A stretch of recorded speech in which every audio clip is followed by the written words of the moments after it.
Hello. I have finished recording the video and I wanted to chime in here to say that this is going to be quite a long video. I didn't expect it to be this long, but it did end up being a bit long. There's a summary section at the end. If you don't have enough time to watch the entire thing, that's totally okay. You can watch the summary section and you can, I go over everything in summary form there, and you can check out the parts that you want to learn about. I would really appreciate it if you could watch the entire video, but I do understand time concerns. It did turn out quite long. So yeah, there's a summary section at the end. You can refer to that and then check out the parts that you think are most important for you. If you could, do watch the full video. I really appreciate it. But otherwise, that's all good. But yeah, I wanted to chime in there. And thank you all for joining and deciding to watch this video as well. It really helps when you are so open to watching something like this as well. So again, yeah, we'll move on. Hi everyone, welcome in. So a couple things before we get started today. Firstly, big massive trigger warning at the start. We're going to be discussing, or we're going to be going into a lot of deep and heavy topics today. So we're going to be discussing them in detail. And if you feel like it would be triggering for you, if you feel like it would be an uncomfortable watch, if you feel like you would feel uncomfortable watching it, feel free to not watch it at all, or feel free to skip the video. You can always watch it with someone you're comfortable watching it with, or if you feel like it will be triggering, or if you feel like it will be uncomfortable, don't feel obligated to watch it at all. You can, if you feel free to skip it, or feel free to not watch it. So big trigger warning. We're going to be going deep into a lot of heavy topics. So yeah, big trigger warning at the start. Secondly, I'm uploading this on WhatBC, but I do want to share this to as many people as I can to get the word across. It also aligns with the CS theme, which we'll go into later. But mainly I want to upload it, or I want to share it with as many people as I can to get the word across. So that's going to include a lot of people who know me in real life. So if you do know me in real life and you're here, thank you very much. But I do want to request to please don't use my real name here. I go by What Online, and since I'm uploading this on WhatBC, you can refer to me as What here. Other than that, I also want to ask you guys to share this with as many people as you can. People you think it could help, people you think it could not help even. As many people as you can, because it aligns a lot with this year's theme, which we'll go into in a bit. But I do want to ask you guys to share this with as many people as you can, so everyone can, learn about it, or everyone can sort of get accustomed to talking about it. So I do want to ask that if you guys could, it would be very appreciated. And other than that, I do want to use the comment section on this video as sort of like a personal log for everyone. So if you're going through something, whatever experience you're going through, whatever experience you have gone through, feel free to share it in the comments. It's going to be, I don't know how much YouTube is going to allow it. I hope it will. But I want it to be as unfiltered as possible, as much as you guys want to say. Again, it's the CS team is all about talking about things like this. So feel free to share your experiences in the comments. Feel free to talk. Feel free to share your experiences with others. Feel free to reply to others' experiences. Do you want to use the comments like that, sort of? So yeah, other than that, that's all I want to discuss before getting into it, or getting into the video. So yeah, let's move on. Okay, so from this point onwards, I will be, referring to everything in detail. I will be referring to everything by its own word. So again, trigger warning. If you feel like it will be uncomfortable, feel free to not watch it. So I will refer to everything in its full detail from this point onwards. I would also like to add here that I'm not a professional therapist. No, am I in that field. I have been interested in psychology, psychotherapy, and stuff like that, but I'm not an expert, or I have not dabbled in that field at all. This is just me doing my part in helping spread awareness about suicide and suicide prevention, about suicidal thoughts, about about creating a system, or creating a situation in society where we can openly talk about where people with suicidal thoughts, uh, people who are feeling suicidal, or people who might thinking of attempting suicide, can talk freely, openly about their suicidal thoughts, about their about them wanting to attempt suicide, without you know without feeling like they're being judged, or without being judged by anyone else. Where everyone can openly and freely and easily, uh, where it's accessible for everyone to talk easily about these suicidal thoughts, or these suicidal tendencies that they might be having, and get the support they need by talking with other people professionally as well as loved ones, and to reduce stigma on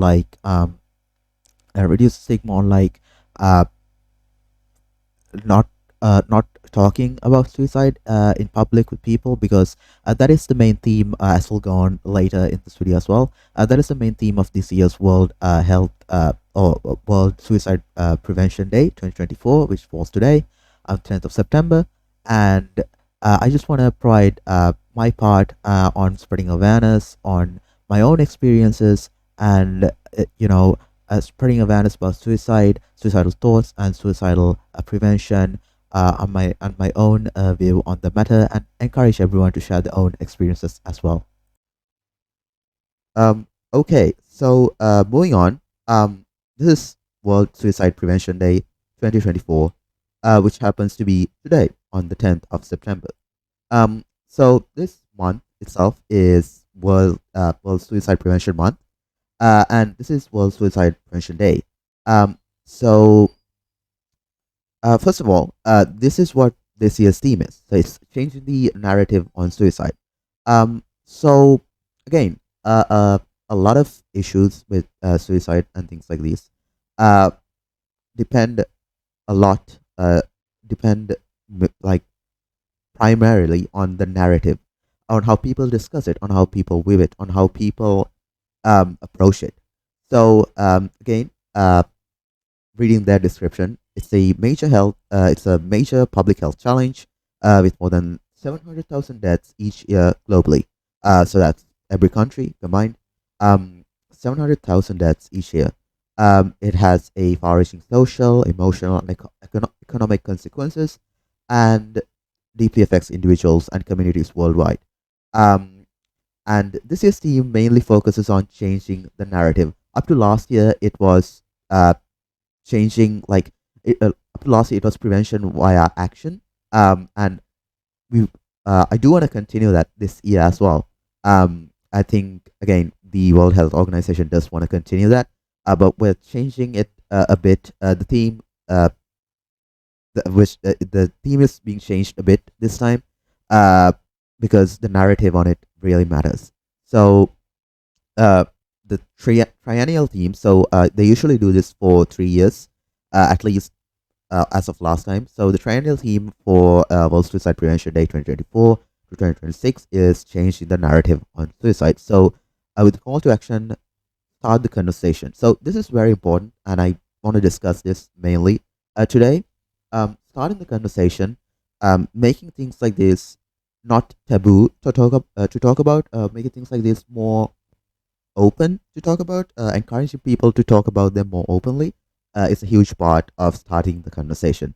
The theme aims to raise awareness about the importance of reducing the stigma and encouraging open conversations to prevent suicide. So, a lot of suicides happen. Actually, there's a lot of reasons which we'll go over in a bit.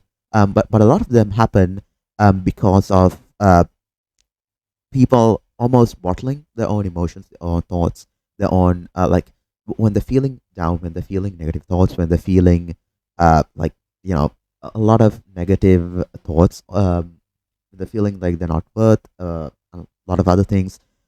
People usually bottle these up because there's a stigma of almost not talking about it in society nowadays. Um, where people then bottle this up inside themselves, and it becomes very stressful, and it can lead to a lot of other conditions as well. So again, this year's theme is reducing the stigma and encouraging open conversations, making it normal and not taboo to talk about in day-to-day life. So again, change the narrative on suicide is about transforming how we perceive this complex issue and shifting from a culture of silence and stigma to one of openness, understanding, and support. So the call to action was what was the main theme for 2021 to 2023. But was, again, the World Health Organization still wants to encourage this, but the main theme this time is to change the narrative, to make talking about it more open and not as taboo. So again, the call to action encourages everyone to start the conversation on suicide and suicide prevention. Every conversation, no matter how small, contributes to a supportive and understanding society. By initiating these vital conversations, we can break down barriers, raise awareness, and create better cultures of support. It also emphasizes the need to prioritize suicide prevention and mental health in policymaking, call for government action. Change the narrative requires advocating for policies that prioritize mental health, increase access to care, and provide support for those in need. Um, World Suicide Prevention Day was established all the way back in 2003 by the International Association of Suicide Prevention in conjunction with WHO. 10th September, it's usually on the 10th September of each year, and it aims to focus attention on the issue, reduce stigma related to it, and raise awareness among organizations, governments, public, giving a singular message that suicides are preventable as long as we are open to talking about it, as long as we don't almost condition people to bottling it up. As long as we give support, we will receive support. So yeah, that's basically the basic sort of theme of this year's Suicide Prevention Day, and this is like basic overview of everything. Uh, yeah, moving on. This is the international kind of page from the International Association for Suicide Prevention, and this is the main page for the World Suicide Prevention Day 2024, with the main theme being changing the narrative on suicide. So there's a lot of things you could do. There's events that are upcoming. There's activities. There's a lot of things. There's campaigns that you could do. The hashtag that they recommend you to use usually is start the conversation for this year. So again, starting the conversation means talking about it. Starting the conversation means reducing the stigma of you know reducing the stigma of not talking about it, like making it more open and more uh, almost easy to talk about something like this, as opposed to having to having to bring it up in a harder, much difficult way. That is the main objective, or that is the main theme of this year's World Suicide Prevention Day. So it's to change the narrative. A lot of issues, a lot of the current narrative focuses on things like, hey, it's not okay to talk about it. The theme of this year is to make sure it's okay, make sure people can talk about it more openly, make sure people can talk about it without going the long way around, without having a lot of stress about talking about it, just talking about it freely, talking about it in everyday society, reducing the kind of stigma that exists in current society on talking about it, just making it much more accessible and open and easy for everyone to talk about it. So again, the official tag is start the conversation. Again, a lot of things you could do. This is the main theme. Yeah, there's resources, and then there's events. So again, it's suicide is a major public health problem with far-reaching social, emotional, and economic consequences. More than 700,000 suicides per year as of now, and every single suicide, all of those 700,000, each one of them heavily affects everyone. It heavily affects people in a lot of ways and a lot of aspects, and each one of them hurt a lot. Each one of them is preventable, or it's one of the goal is to prevent as many suicides as possible. Prevent each one, because each one of them affects a lot of people, a lot, so much, and it remains a critical global issue affecting individuals and communities. Um, Again, changing the narrative on suicide, the main theme for this year. aims to inspire individuals, communities, organizations, and governments. So all of these individuals on an individual basis, communities of people combined together, organizations, something with more of a structure that could, you know, potentially have more of a force or have more of a have a better way of implementing things. And then governments, which can also, again, it has a lot of governments have a lot of power. Governments do engage in helping promoting suicide prevention like this. It can help a lot. Again, individual basis, community basis, organization basis, government basis, all of these help so much. Um, and the change the narrative aims to encourage all of these factions to engage in open and honest discussions about suicide and suicidal behavior. And open and honest discussions is very important. I do want to discuss it. I'm going to discuss it in a bit.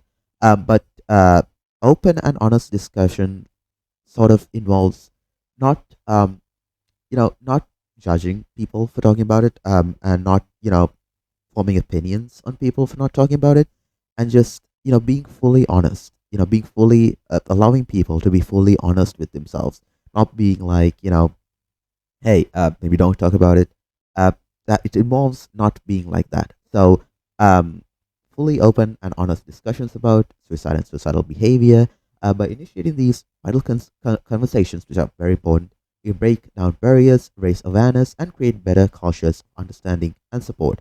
Every nation, community, and individual is at a different stage in their understanding, which, again, everyone is at a different understanding on things like suicide.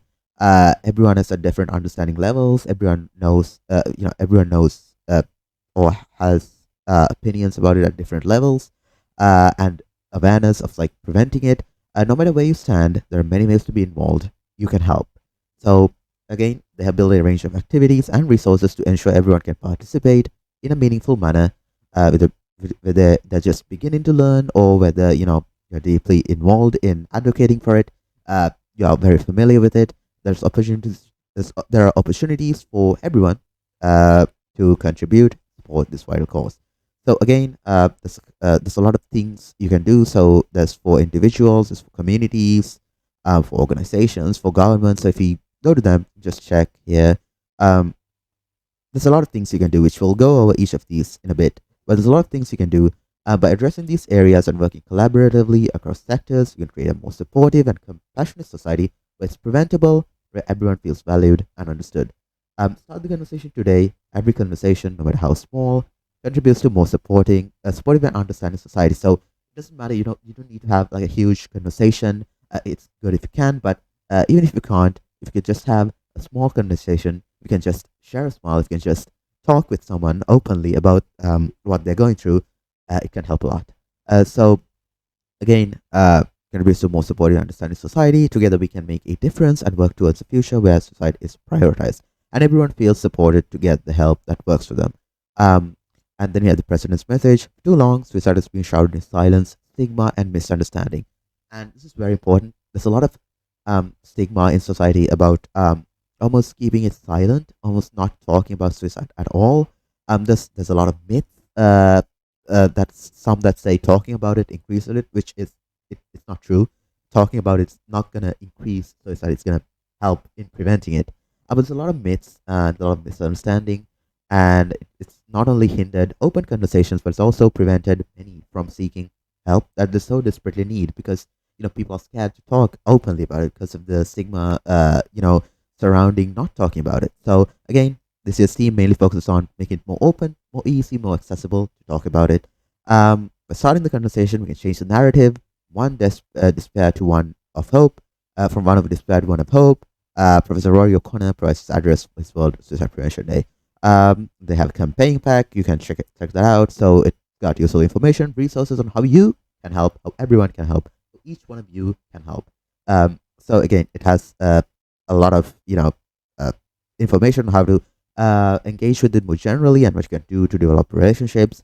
And you can check that out as well. So those are like that's the main page, and those are like that's the main overview of World Suicide Prevention Day 2024. So now we'll move on to a lot of things that or what are the things that individuals, communities, organizations, and governments can do, and then we'll go over some other things as well. So moving on, let's discuss some of the things that all the different factions, individuals, communities, organizations, and governments can do. What you can do to uh, do your part in helping prevent suicide and helping preventing helping it, in suicide prevention. So first, let's discuss what you as an individual can do. So the main thing that you as an individual can do. So here are some examples that what you can do of you of anyone. So this is anyone on anyone like on an individual basis. So anyone can do this. You can do this. Anyone who's watching this can do this. Everyone can do this. So here are some examples on how on an individual basis how you can change or how you can work on helping to change the narrative on it on suicide and on talking about suicide and things like that. So the most important thing you can do is probably to check in with loved ones. So again, checking in can help a lot. And sometimes it's the main thing that someone needs in uh, not feeling that in not feeling like they're not worth it, or not feeling like they're not worth it, like they're not worth to anyone. Sometimes that's the main thing. If you keep checking in on your loved ones regularly, if everyone keeps checking on their loved ones, then eventually, if everyone does it, that means literally everyone in the world will be checked on, and that's great. That's amazing, because sometimes uh, you know leading cause for suicide and things like that, for suicidal thoughts, for negative thoughts, is people not checking in on you that much, because then it leads to like this kind of thought that maybe maybe you're worthless, and maybe you're not worth it, and those thoughts can really negatively impact someone's mental health. So make sure to check in on your loved ones whenever you can. So taking time to reach out to someone in your community, a family member, a friend, colleague, or even a stranger. So again, it doesn't have to be one of your loved ones. The loved ones is mainly there so that if everyone checks on their loved ones, then eventually everyone will feel loved. But it could be a friend, a colleague, a family member, or even a stranger. Could change the course of someone else's life. So again, if you share a smile, if you share uh, just share a smile, just talk a little, even a little bit to someone, um, it can potentially change the course of their life. It potentially stop them from committing to the suicidal thoughts. It can potentially help them get the help they need. So again, it's very essential to check in on your loved ones or even strangers. Check in on people, even when you think they're not feeling down, even when they seem happy. They can be really down on the inside. So always check in on them, regardless of how you think they're feeling. So again, look out for those who you think might be struggling. Don't be afraid to ask someone if they're suicidal. And this is, I think, really important. Uh, you know, Going over my own experiences with things like these, it really helped people. It really helped when someone acknowledges that you're having negative thoughts, when someone acknowledges that you are actually not feeling that great, and it actually helps a lot. It helps them relate. It doesn't have to be, it can be empathetic or sympathetic, but um, you just need someone to acknowledge that you're not doing well. Sometimes you just need someone to acknowledge that, hey, hey, you're not doing well right now, but I'm here for you. I'm here to check in on you. I'm always going to check in on you. And that can really help a lot. So, whenever you can, make sure to check in on people uh, whenever it's possible.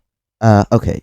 So, again, look out for those you think might be struggling, and even people who you think might not be struggling. It's not ever going to do harm to check in on someone, and it can really help save someone's life. So again, look out for those who think might be struggling. Don't be afraid to ask someone if they're suicidal.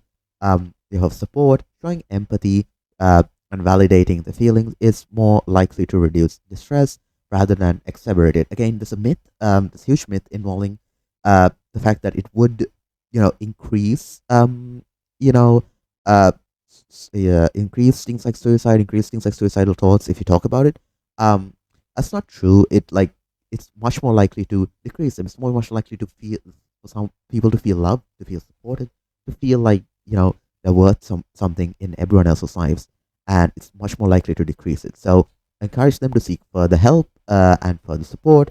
And if you want more guidance, I will link all the websites down below. You can go through here.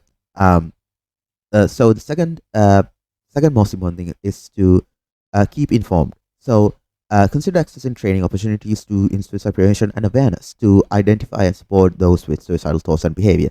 So keeping informed is really important. Um, and keeping informed can really help you identify when someone's not feeling that well, when someone's maybe feeling a lot of suicidal thoughts or negative thoughts. Um, Keeping informed is really important in the sense of you can really recognize very fast when someone's not feeling that good, or someone's on the brink of thinking about suicide or attempting it, and you can really encourage them to get further support. You can help them get further support when you're always kept informed. So opportunities may be available locally through workshops or online, or just internationally. um, Share your story. So sharing your story is actually such an important thing. It's probably one of the most important things to do in helping people relate when they're having a lot of suicidal thoughts and uh, you know a lot of negative thoughts on self. And you know it really helps in self appreciation. It really helps in recognizing that they are not alone when they have these thoughts, and that other people have gone through them. And there's always support, there's always help, uh, and there's always other people who are willing to support you when you're going through this. So individuals who have survived a suicide attempt or experienced the loss of loved ones to suicide, or have had a loved one attempt suicide, um, uh, often have valuable insights and can help us understand how the words have how the words and actions of others can be important. Again, what you do is really important. What you do, what you say, what you do as a person is really important to helping prevent suicide, helping prevent people feel like they're not worth it, or they're worthless to anyone. Because your actions, even a singular word, even a singular sentence, a singular gesture can help so much in preventing it. So again, sharing a story in a safe and supported way can be powerful to both you and those around you. Story can inspire others to seek help and know they're not alone. So it's very important. And again, you have the resources link here. I will link everything down below. Advocate for mental health awareness. Again, such an important thing. Promoting mental health awareness wherever you can, within your community, use social media, local events, uh, anywhere you can really help people. Feel much more comfortable talking about what they might be going through. Feel much more comfortable being open about it. Much more comfortable, seeking support for it. It's very important. So that's what you can do as individuals. So let's check out what you can do as communities, organizations, and mainly as the government. Uh, so yeah. All right. So next, let's go a bit over what communities, or you as a community, whether it's a small community or big community, can do to do your part in helping suicide prevention. Again, these are based off of how much power you have over, or how much reach you have over people. So again, as individuals, you can do your own part. As individuals, you can spread it to people, but as communities, as organizations, as governments, you have much more reach, and you can get it across to so much people. So these are what you can do as communities. Again, as organizations, as governments, all of these still apply. As you can do things on an individual basis, as well as these things while you're in a community. You can do both the community, or you can both do both the things that we discussed for an individual basis, as well as the things we're going to discuss now for a community basis. So by doing all of these, as you go higher by higher, or step by step, higher on how much reach you have, uh, the more you can spread awareness, or the more you can help in preventing suicide and suicidal thoughts. So these are the things you can do as communities. So let's go over what you can do. So here are some examples how you can change the narrative on suicide or World Suicide Prevention Day. Take these conversations through your daily life. So organize events. So that's one of the main things you can do as a community is to organize events. Organize events where you can invite people. You can, you know, invite people who might not be that familiar with things like suicide prevention, things like, awareness about suicide, things like how much suicide is affecting everyone. So you can organize events. So you can organize awareness raising events such as seminars, workshops, webinars, and community walk to educate people about mental health. It can also be like a community discussion panel. It can literally be anything, any sort of event. Any sort of event helps in promoting awareness. So again, seminars, you could share statistics, you could share how you could help, workshops, webinars, or you could do community discussion events, you could do community walks to educate people about mental health, signs of suicidal ideation, which we'll discuss, and supporting those in need. We also organize memorial events that honor those who lost to suicide to provide a space for shared grief and support. Again, that is very important, I think, to, a lot of people have a lot of grief, uh, a lot of grief, a lot of guilt, maybe, when someone close to them, loved one, commits suicide. So I think it can really help to, provide safe spaces for memorial events, or even for people to share their grief, to share their support with each other. Provide resources again is such a important thing as well. You can develop pamphlets, posters, online content that can provide information on local or accessible mental health services, mental health helplines, mental health almost like therapy services, things like those. You can really help getting helping people get in touch with support. Um, so mental health services, hotlines, crisis centers, existing websites like Find a Helpline, and apps that offer mental health resources and support that can also be promoted during events. So during events, you can provide resources. You can give people these resources, these pamphlets, posters, online content, and another important another really important thing is creating safe spaces. So facilitate regular support group meetings, forums, both online and in person. Develop programs for young people so that individuals in distress can openly discuss mental health issues in a non-judgmental environment and access the support they need. So safe spaces, I think, are really important. This is a different topic as well, but safe spaces are really important in helping people feel more open, helping people feel more, you know, helping people feel more uh, help making it easy for people to talk about more deep, heavy issues, more more things that they're going through, uh, suicidal thoughts, negative thoughts that they might be having. Safe spaces are really important, where others don't judge you, where you don't get judged, or you don't people don't form negative opinions on you about how you speak about these things. Safe spaces are really important, and as a community, you can really help facilitate making safe spaces. Um, so next, let's go into what you can do as organizations, as governments. Okay, so next, let's move on to what you as an organization, as a bigger community that has some sort of, I guess, some sort of structure as an organization. What you can do to help in promoting awareness, to help in promoting suicide prevention, and help in reducing suicidal thoughts and suicide overall. So here are some examples of how you can change the narrative of suicide over World Suicide Prevention Day and take these conversations through into our daily life. So first of all, training and education. Training and education is really important, especially as an organization that has a lot of reach. Uh, you know, as an organization that you can reach a lot of people at once. So training and education is really important. So facilitate access to workshops or training sessions for employees to recognize the signs of suicidal thoughts and mental health issues and seek help. So as an organization, especially if you're having especially if you're some sort of an institute that has some sort of financial structure with employees and employers, it's really important to make sure that everyone is feeling loved and everyone is feeling safe and everyone is feeling supported and everyone's issues are being acknowledged by people around them. It's really important, and it helps reduce the stigma of like not talking about things that or not talking about things like suicide or suicidal thoughts. It really helps reduce the stigma when everyone's accepting, or everyone's supportive of people going through a rough time.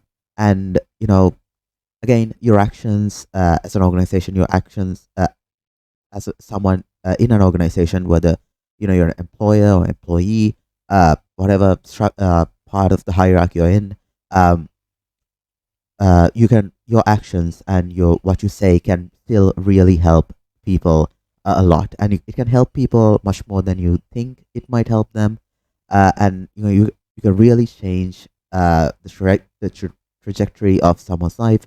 You can maybe even help save a life by just being supportive towards them, being uh, not judging them, being accepting towards the issues, helping them talk about things that they might be going through in a more open way. So, facilitate access to, sorry about that, facilitate access to workshops or training sessions for employees to recognize the signs of suicidal thoughts and mental health issues and seek help. So, for mental health first aid and suicide prevention support, there may have expertise available locally, or the organization can also provide access to online courses and certifications for the workplace. So, as an organization, if you're working on a if you're a workplace-based organization, you can provide access to resources. You can maybe conduct events, conduct workshops or training sessions related to mental health.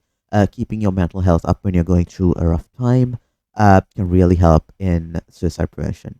So, next is promoting supportive workplaces, which again ties into what I discussed before, and it's also really important. So, implementing and promoting policies that support mental health, such as flexible working hours, flexible working arrangements, mental health days, and employee assistance programs.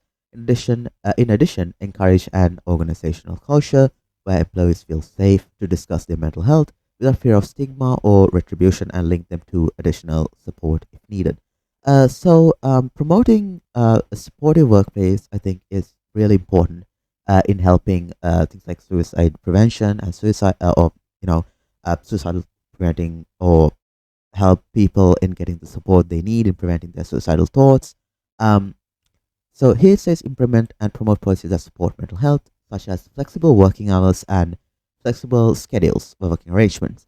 I think this is very important because a lot of again, we'll go over the courses in a bit, but a lot of courses for suicide entail financial or job related courses, and these things can really negatively affect how someone views uh, their life, or their worthiness, or how much they're worthy of uh, living, or how much they're worthy financially to others or your job. So again, financial struggles, things related to jobs, things related issues related with jobs, with your workplace can really enhance, or not enhance, but really develop suicidal thoughts in some people.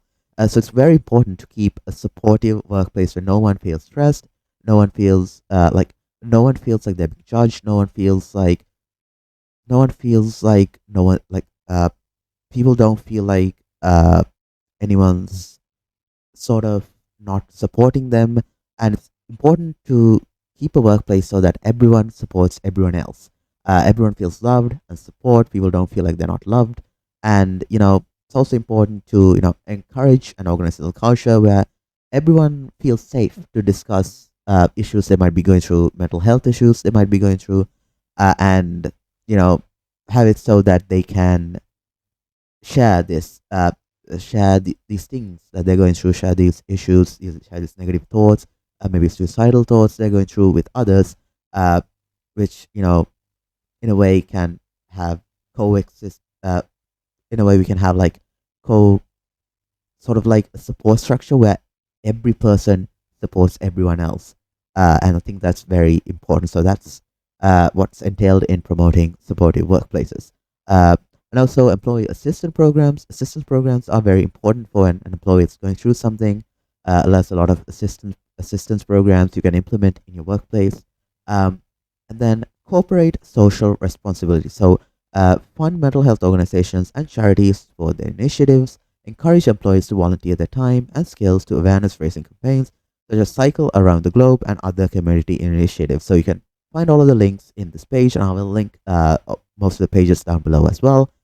So again, corporate social responsibility entails things like um, funding a lot of non-profit mental health organizations, or a lot of organizations that focus on um, improving people's mental health or improving people's mental status, making people feel like they're loved, they're worth everyone else's time, they're you know making people feel like they're supported, making people feel valued about their own life, self appreciation, and corporate social responsibility entails all of those. So again, fund mental health organizations and charities to support their initiatives. You can do this on an individual basis too. Again, it doesn't have to be a lot, even if it's a little. Every bit of it helps. Every bit of your contributions to things like mental health societies, mental health organizations, nonprofits, charities, things like that help a lot in making people feel valued in a way, and preventing suicide and suicidal thoughts. So next, let's discuss what as a government what you can do. And again, as a government, it's basically what governments, like huge structures or huge political structures that govern countries, can do to help promote mental health, to help promote uh, you know being healthy mentally, to prevent suicidal thoughts, prevent things like suicide, and making people feel valued overall, feel like they're loved, like they're always supported. And again, as a government, there's a lot of reach you have over people. You literally have reach over all of the country's people. And I think if every faction, if people at every level, as individuals, you know, uh, as communities, as organizations, as governments, if people at every level can implement these things, it can really help in preventing suicide, and you know, creating a more supportive structure where people can talk about suicide more openly, as with this year's team, and where people can feel safe talking about things like this and not feel judged or anything like that. So next, let's discuss what as a government you can do. Okay, so moving on. Now let's discuss what U.S. government, as a full, a full political huge body that governs the country, can do to promote things like mental health and suicide prevention, and people promote people being supportive of each other, for promote people being able to uh, talk openly and easily with each other about things they're going through, about hard times they're going through, if they're getting suicidal thoughts, if they're getting negative thoughts. So yeah. So again, here are some examples of how you can change the narrative on suicide or World Suicide Prevention Day and take these conversations through into our daily life. So the main one is policy development. Development, implement, or strengthen policies that approach suicide prevention strategically with an emphasis on evidence-based interventions that are effectively implemented and evaluated. So again, what this says is the government basically needs to have really effective or really important policies regarding things like suicide prevention, uh, and also mental health, like uh, promoting people talking about their mental health freely, and not being judged for it, being able to be open about it, being able to be supportive of others about it, things like that. But mainly, policies about suicide prevention should be implemented by governments. And again, the existence of things like policies can help prevent people from like uh, like judging others, or like conditioning people to not feel as loved, not feel like they're loved, to feel like they're not supported. And again, policy development is really important in that case. So insurance policies are inclusive, accessible to all. That's also very important. They should be accessible to everyone living within your government. um, IASP encourages all countries to plan, implement, and evaluate a comprehensive nationwide strategic approach to suicide prevention. Again, you can do for this. You can do things like implement policies on, um, you know, supportiveness, implement policies on how people judge judges in certain cases, and just overall promote a more supportive society of things like mental health, things like suicidal thoughts, and they can help a lot in preventing suicide, as well as things that could more directly help prevent suicide. So, funding and resources is also very important. Also, funding for mental health services. As a government, it's important to have a lot of mental health services, or a lot of mental health factions, or you know, government organizations within your government that promote mental health and help people, not help people feel loved and supported, and help people feel help people get support they need when they need it. So, allocate funding for mental health services. Mental health research is also very important as government prevention programs as well. Ensure that suicide prevention and mental health care are integrated primarily into primary healthcare systems. Also very important. Healthcare should really include mental health as a main aspect of it as well.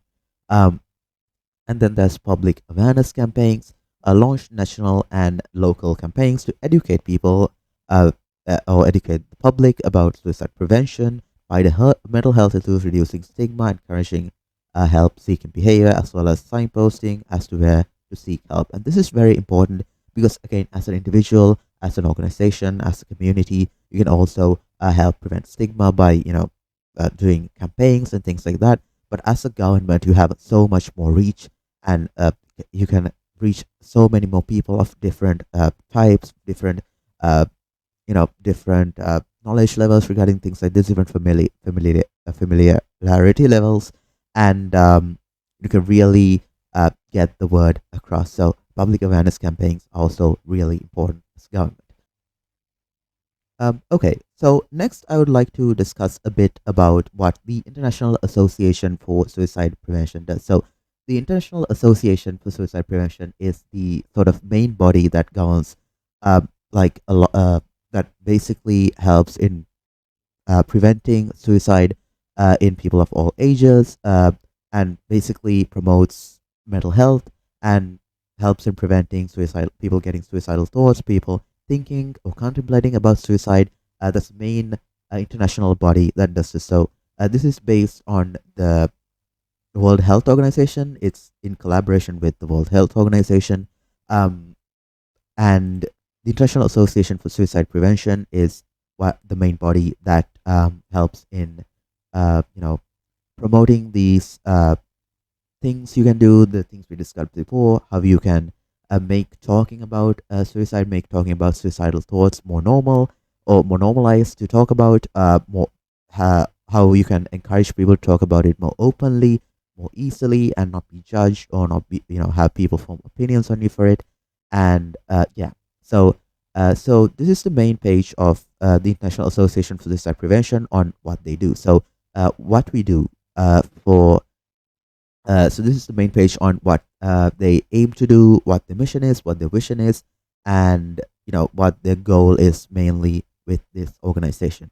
So so you can see the vision here is to solve a compassionate world free of suicide, where everyone accepts others, everyone's compassionate towards others, and there's no suicide that's happening. Again, it's gonna take a long time to reach that, but uh, you can do something small, something big, the things we discussed before.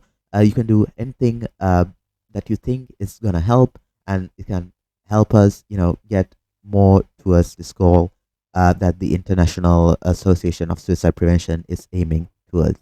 They have the mission to prevent suicide and suicidal behavior, to alleviate its effects, and to provide a forum for academics, mental health professionals, crisis workers, volunteers, and lived experience, to provide a platform to them to share the experiences, share the advice, share the thoughts. And then they have their values. They have six key values, which is fundamental to the core of the IASB's mission, reflected through our global membership, which are central to the productivity of the association. So the main six values they have are were compassion, which entails being people being compassionate towards each other, people being compassionate to people of any like people being compassionate to everyone, and that helps a lot in things like suicide prevention, preventing suicidal thoughts in people. Diversity and inclusivity, including everyone, regardless of who they are. recognition, collaboration, uh, and then recognizing things like suicide prevention, things that are happening, mental health, like people who have a lot of negative thoughts going on, promoting mental health, collaboration, prevention and support. That's mainly suicide prevention and supporting people when they need it, helping people get the support they need. Transparency, being fully honest about what you are going through, being fully honest about how to you know better your condition of life, how to you know reduce eventual suicidal thoughts in people, how to prevent suicide, and then principles and human rights. And then they have the aim here, aim to utilize collectively our expertise and knowledge in order to empower effective suicide prevention throughout the world. To meet the same 2024 to 2028 ISP strategy is built on four strategic priorities.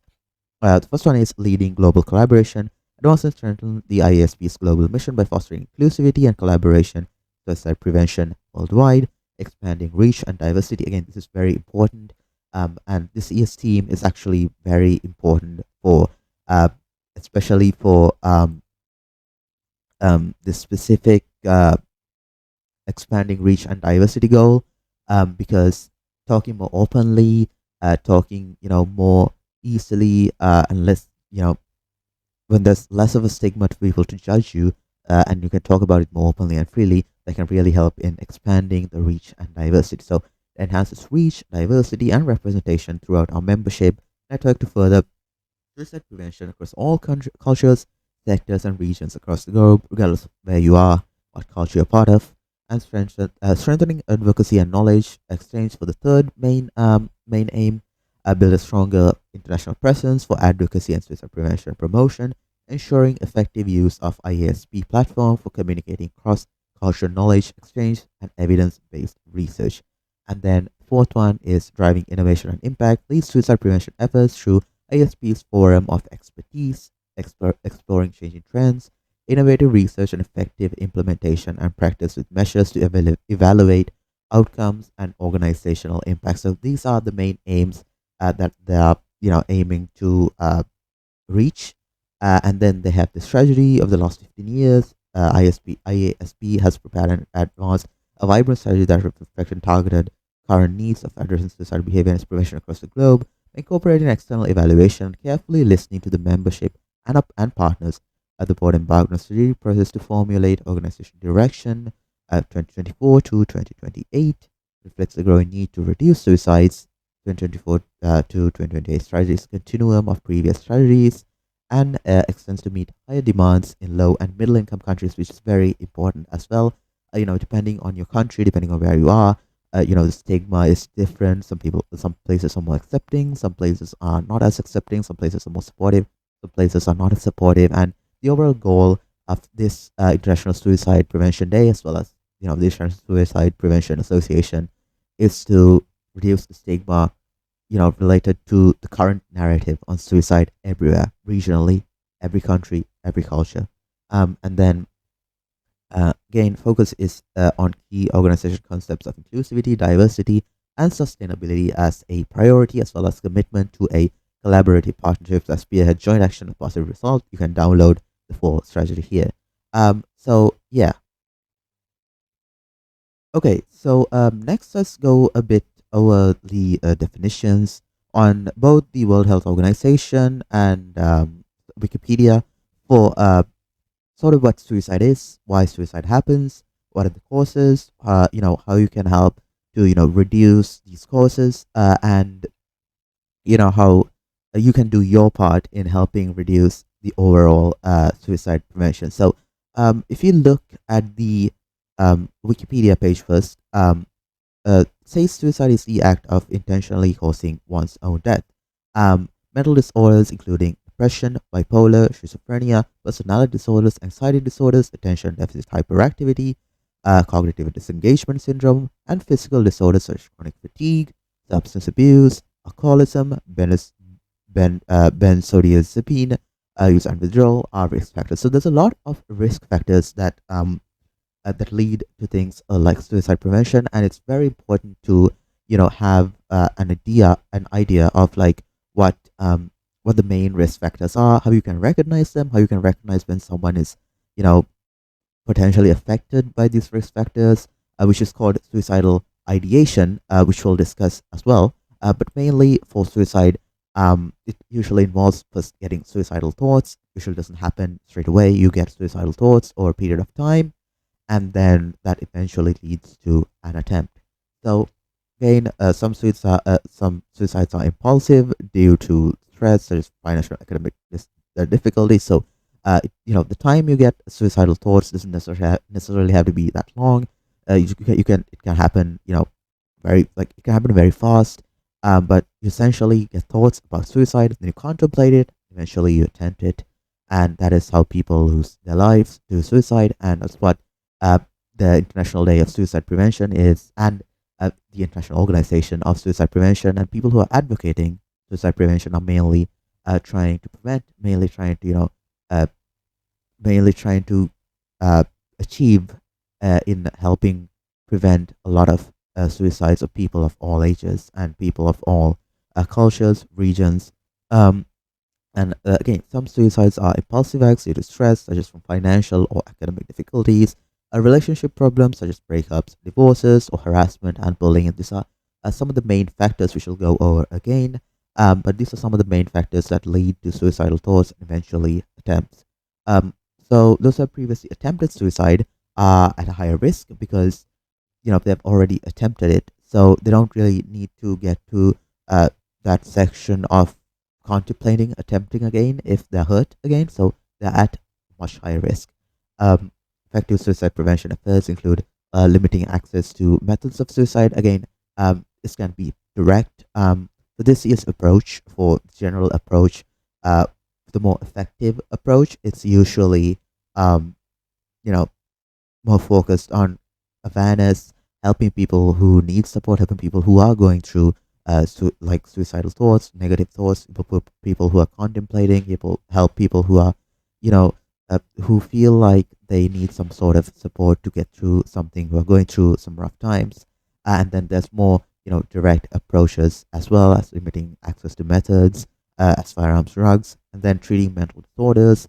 Um, you know, Giving people support when they need it, when people have conditions, a lot of support, a lot of acceptance, a lot of appreciation by people can really help things like those. So and then improving economic conditions can also help, and behavior therapy can also help. Crisis hotlines are common resources as well, and then uh, so here says suicide resulted in 828,000 deaths globally in 2015, increased from 712,000 in 1990, and now it's usually averaging between 700,000.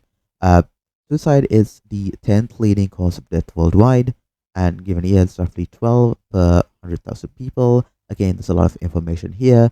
Um, Suicide is generally the most common among people above the age of 70, and there's a lot of uh, people that between like 15 and 30, most prominently between 15 and 24, that are accustomed to a lot of attempting suicide, or not, that are more likely to attempt suicide.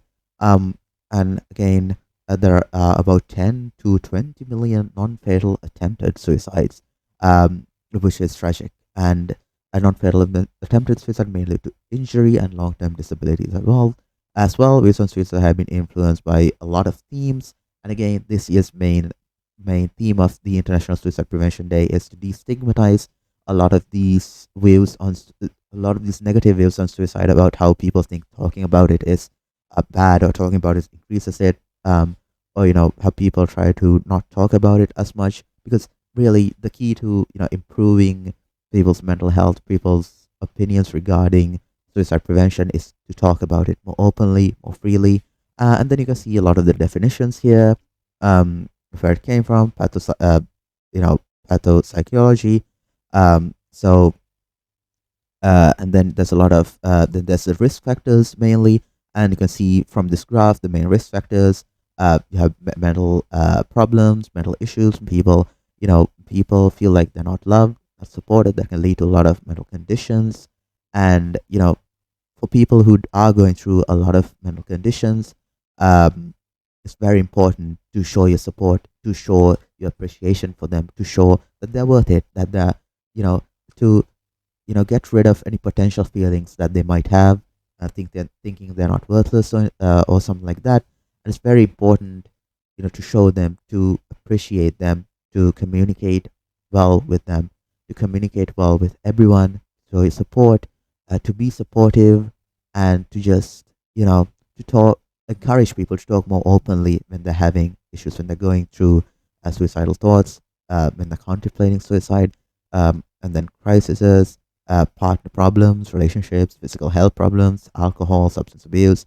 A lot of these things are also interrelated. Things like alcohol and substance abuse are also directly linked to how you're feeling. People, when they feel bad, when they feel like, they don't feel that good, it relates them, usually ends up with them uh, resorting to methods like alcohol, substance abuse, arguments, family problems, job problems, financial problems, a lot of societal and financial issues, economic issues, a lot of cultural, traditional issues can also lead to a lot of, you know, suicides, and these can really like mainly affect how people uh, feel about themselves in certain situations. Death of a loved one.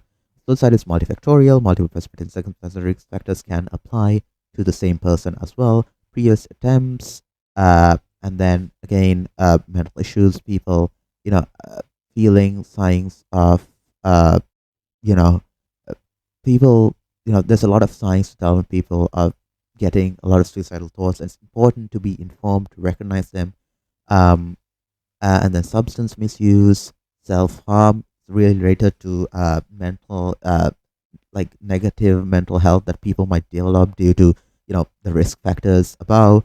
Self harm, medical conditions, again self harm, uh, and the non-suicidal self harm can eventually lead to suicidal self harm.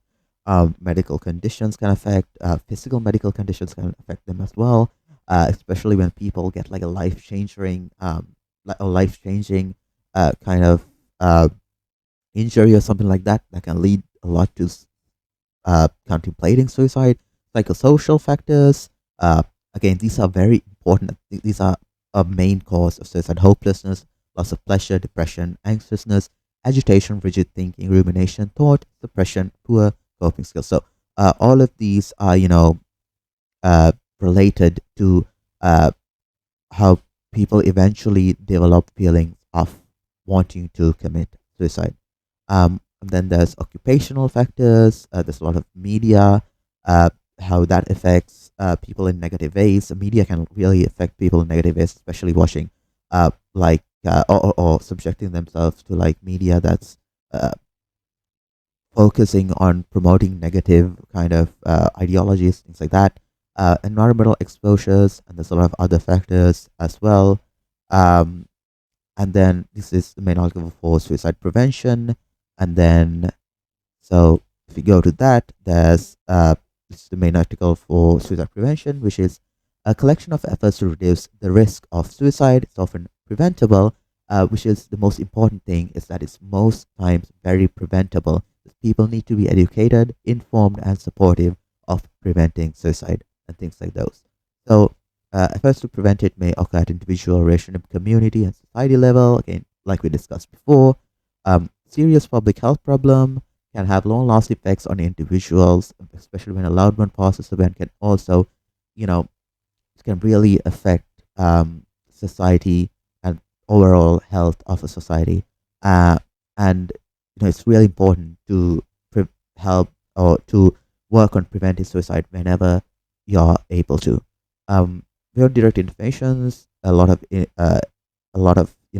treat a lot of methods of preventing include treating mental like when people have negative mental health, work on treatments and support for that. Improving coping strategies for people who are at risk is also very important. Reducing the risk factors overall are very important. So substance misuse, and this is again, it's very hard to change it all at once, but one step at a time can really help in stopping things like this, or helping reducing risk factors like these. again, giving people hope for a better life is also very important. Hope is really important, and to know someone is hopeful, someone is supportive, and someone is encouraging of you can really help. And then calling a suicide hotline number can also really help. If you're really feeling like you're on the attempt, the verge of an attempt, calling a hotline is really important. Um, then there's detection assessment of risk of suicide. So this is how you can, uh, identify if someone's thinking, contemplating suicide. If someone is like, uh, someone has a lot of suicidal thoughts and now on the brink of verge of an attempt of a suicide, an eventual potential attempt. So again, these are some behaviors. Talking about wanting to die and wanting to kill themselves, probably the most prominent and important, easy to recognize one is when people directly talk about wanting to kill themselves, wanting to end their own lives.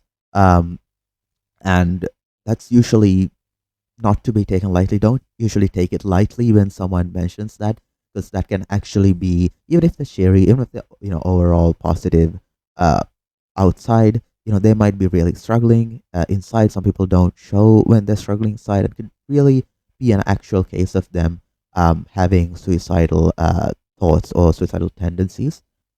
So again, don't take it lightly. Please make sure that you pay attention when someone's speaking about something like that, because it can really help save your life. A suicidal ideation, thinking, talking, writing, talking about suicide, planning for suicide. Again, another really important one, which we'll discuss as well. Substance abuse, feelings of purposelessness. Again, also very important when people feel like they don't have a purpose in life, they might consider ending it all. Anxiety, agitation, being unable to sleep or sleeping all the time. This is also very important. If someone's excessively sleeping, someone's excessively anxious, that can also eventually lead to feelings of suicide and suicidal thoughts. Um, Feelings of being trapped. It's also very important if for people who had experiences being in depression, being anxious, having mental conditions can relate to things like this. There's a lot of feelings of being trapped, feelings of not being able to express yourself, feelings of not being able to be yourself, feelings of hopelessness, social withdrawal as well, eventually like withdrawing from society, spending time usually mostly at home, not engaging a lot with people, can really also indicate someone's going through something rough. Displaying extreme mood swings, suddenly changing from sad to very calm or happy, again can really depends on like how your brain's working. Can also indicate that as well. Recklessness or impulsiveness, taking risks that really shouldn't. That risk that could lead to that very easily, such as driving extremely fast. Mood changes, including depression, is also very important. People who deal with a lot with depression eventually can it can lead to suicidal thoughts and suicide as well. So it's very important to pay attention when people are going through depression, to be supportive of them, to encourage or to always talk with them, to listen to them, to be open to conversing with them whenever you can. Feelings of uselessness, again, very related to the feeling of purposelessness, but the more on a more overall level. Settling outstanding affairs, giving a price to valuable possessions. Again, these are things that you may not notice at once, but could eventually lead to suicidal thoughts, suicide. Um, and this is very important because these things you don't really notice as much as you do talking about wanting to kill themselves, like directly. So settling outstanding affairs, giving away price on valuable possession, or making amends when they otherwise not expected to die. Again, this can be really hard to notice sometimes, but can actually give or actually lead to suicide as well. For example, this will be typical in terminal cancer patient, but not a healthy young adult, which is important as well. Strong feelings of pain, either emotional or physical, it's also really important. Mental illnesses can, or mental pain, when you're having a mental condition, that can also extend very commonly to physical pain as well, and that's really important. Physical pain, considering oneself burdensome is also very important. Considering that you are more of a burden to someone than an asset is also a very important thing that leads to suicidal thoughts, depressive thoughts in people. Um, and then increased use of drugs, including alcohol, um, which is usually used by people as a temporary remedy to things like depression, things like anxiety, but feelings of being a burden, things like those. Um, Direct thought or assessment. So, as an effective way to assess suicidal thoughts, is talk with the person directly. Now, I think this is what's most important and the most effective way of helping in suicide prevention, helping in suicide prevention of someone you may know, someone you may not know, and it also relates with the main goal of the World Suicide Prevention Day 2024, which is changing the narrative on suicide, which mainly includes talking with someone when you feel like they're not doing well. Maybe even if you feel like they are doing well, maybe there's some sort of sign that the things we discussed before here, maybe there's some sort of talking about wanting to diet, or some sort of considering oneself burdensome. If you see those signs, even at a little scale, it's very important to talk to people very openly about things like suicide, suicide prevention, things like if they're feeling suicidal, things like if they're contemplating suicide, how far they've gone into contemplating it, how long they've had suicidal thoughts, how long they've had depressive thoughts, if they've had depression, if they've gone through anxiety, if they're going through any other mental conditions. Very important to discuss all of those. Um, and ask about depression and to assess suicide plans as to how when it might be attempted. Contrary to popular misconceptions, talking with people about suicide does not plant the idea in their heads. And now, this is probably the most widespread myth about suicide is that talking about it implants that idea in someone's head. No, it doesn't. And it's much more likely to help them, you know, realize that they are going through suicidal tendencies, that they're contemplating it, help them get the support they need, help them feel more loved and more supportive. Um, However, such discussions and questions should be asked with care, concern, and compassion. Again, when you're talking to someone directly, don't be judgmental, don't be angry, and just talk to them as if you would, talk to them very gently. Um, the WHO advises, say everything will be all right and make the problem seem trivial. Again, that's a very important part. Toxic positivity is also like could really lead to things to it getting more worse than good, such as saying like, "Hey, it's gonna be all right. It's gonna be all right. It's gonna be all right." Can really affect someone thinking the problem isn't that big when in reality it could be a really serious suicidal like it could be really serious suicidal thoughts on them. So don't make it seem trivial, don't make it seem like don't make it seem like it's not a big issue, because then false assurance and stuff like that about serious issues can really negatively impact it. Although you may think it might not, it can actually negatively impact um, what they think about suicide. um, Discussion should be gradual and specifically executed when the person is comfortable. That's also very important. You should only talk to them when they're comfortable about it, when they're feeling comfortable to share it, and again, it aligns with the main it aligns with the main sort of uh, uh, goal with this year's International Suicide Prevention Day, which is, make it more comfortable for people to talk about it in open with anyone. IKEA, identify the thought, connect with it, assess evidence, restructure the thought in a positive light, express or provide room for expressing feelings from restructured thought is a model of approach used here. And if you have any concerns, express it with them in a very gentle and non-judgmental way. Um, then again, these are some of the main risk factors, the ones we discussed earlier as well.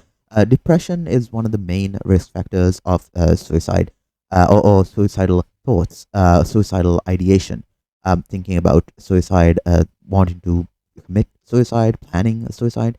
Depression or other mental conditions or substance abuse disorder are very important and one of the main important things that lead to eventual depressive, suicidal, worthlessness kind of thoughts.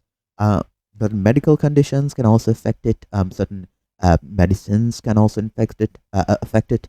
Chronic pain. A prior suicide attempt is very important because now, if someone has attempted suicide before, they now don't have to go through all of that process of if they are they going to attempt it, are they not going to attempt it. Now they'll be more accustomed to attempting it, so it's much more dangerous in that context. Make sure you pay attention when someone's talking about attempting or planning, or even more subtle signs like we discussed before. Make sure you pay attention. Make sure you give your support. Make sure you uh, you know make sure you are always there for that person when they need you. So Family history of of mental conditions or substance abuse can also affect it. Family history of suicide can also affect it. And then family violence can also affect it.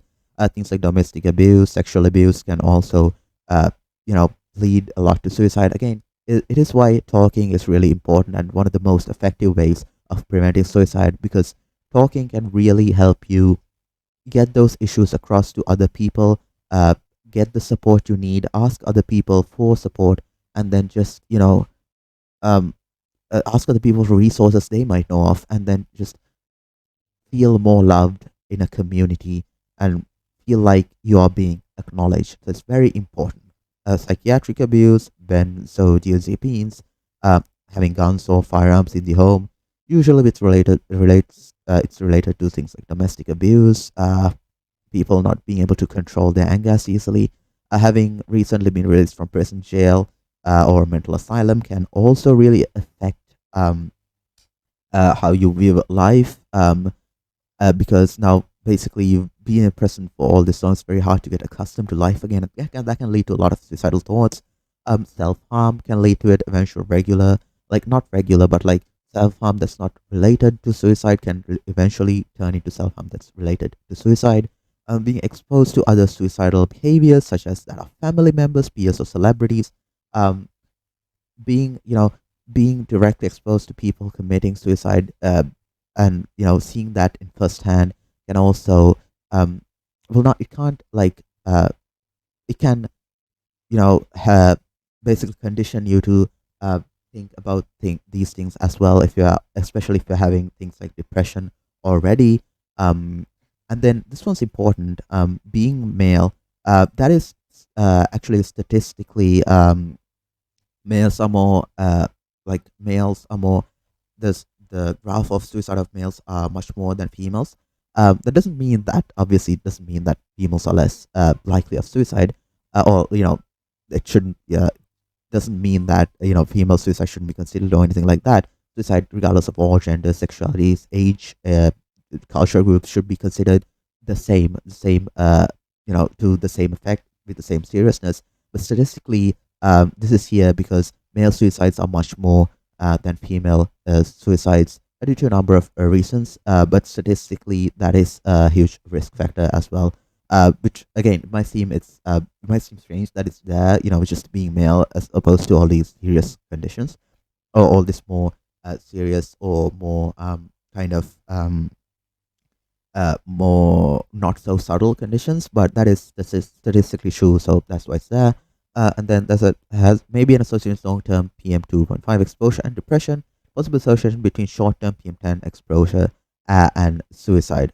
So which is also very important. I think that has to do with the chemical states of these. And then strategies for detection and assessment is also very important. The traditional approach has been to identify the risk factors that increase suicide or self harm. That's usually the traditional approach.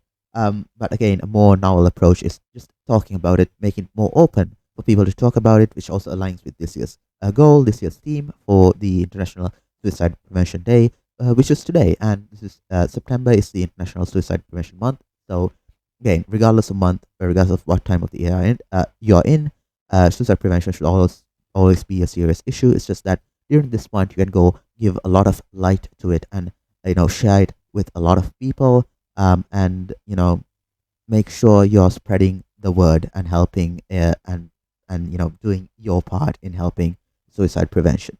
Um, so in 2001, the U.S. Department of Health so the traditional approach has been to identify risk factors to better analysis. Suggests that suicide risk assessment might not be useful and recommend immediate hospitalization of the person with suicidal fears as a health choice. This is important. Risk factors, identifying risk factors is definitely important. Identifying risk factors is really important, but it is also important that people should get the support they need when they're having suicidal thoughts or they're contemplating suicide. It's important to not wait, and that's the main thing that people might not consider. It's important to not wait, because waiting eventually leads to the issues getting higher and higher, and eventually leading to suicide. So it's important to not wait, because waiting can make the issues worse in certain cases, and it's important to immediately refer that person to support, especially if it's quite serious, the amount of suicidal thoughts they're having. Again, have the courage to help a buddy, help someone whenever you can. It may be anyone, but help someone whenever you can. It's very, very important. Um, Again, there's a lot of information about that. Public health approach for suicide prevention, identify patterns of suicide. Talking can also help, like we discussed before. Um, Again, screening is also very important. People, and you should encourage people to get checked, to go for screenings and appointments and things like that, especially if they're feeling suicidal thoughts, or if they're regularly dealing with things like depression, anxiety, especially if it's undiagnosed. It being diagnosed can help a lot in them identifying a lot of the issues that they're dealing with. Again, it depends on the condition, depends on the status of the person, but it can really help.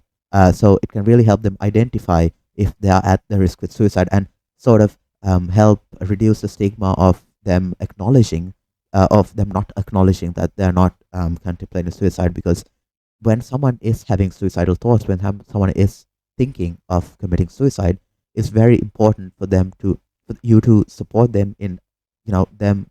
It's important for them to recognize that these thoughts are happening, because otherwise, eventually, if they bottle it up, if you don't support them in talking about it, if they don't have safe spaces to openly talk about it, eventually it can lead to a lot of stress building up in their mind and their brain, and just eventually that can lead to an actual attempt.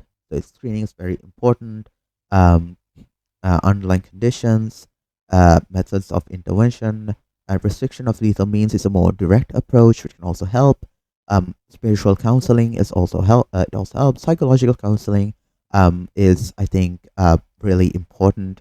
Um, uh, helping people recognize that they're going through suicidal thoughts, helping people on how to reduce these suicidal thoughts they're having, how to um, not bottle them up, how to talk about people with what they're having, to relate more with people who might be having similar issues. Psychological kind of counseling is much more important. And then crisis hotlines are also very important for when a person is attempting or a person is thinking of attempting suicide and at the brink of it. Calling a crisis hotline might just help, because that's mainly it mainly comes back to this point, which is talking about it, talking openly about it. And the crisis hotline is a really good place to talk about it, because it's mainly targeted towards the crisis hotlines are mainly targeted towards people, or not targeted, but like crisis hotlines mainly have people operating them that are very open to talking about things like suicide, because that's the main purpose of a crisis hotline. So that can also really help. Direct conversation for intervention. Uh, it cannot be despised. A reliable person talks directly to the person with suicidal tendencies. Again, there's a lot of guides for that, on how you should speak, how you should converse with this person, how you should make them comfortable, how you should make them feel appreciated.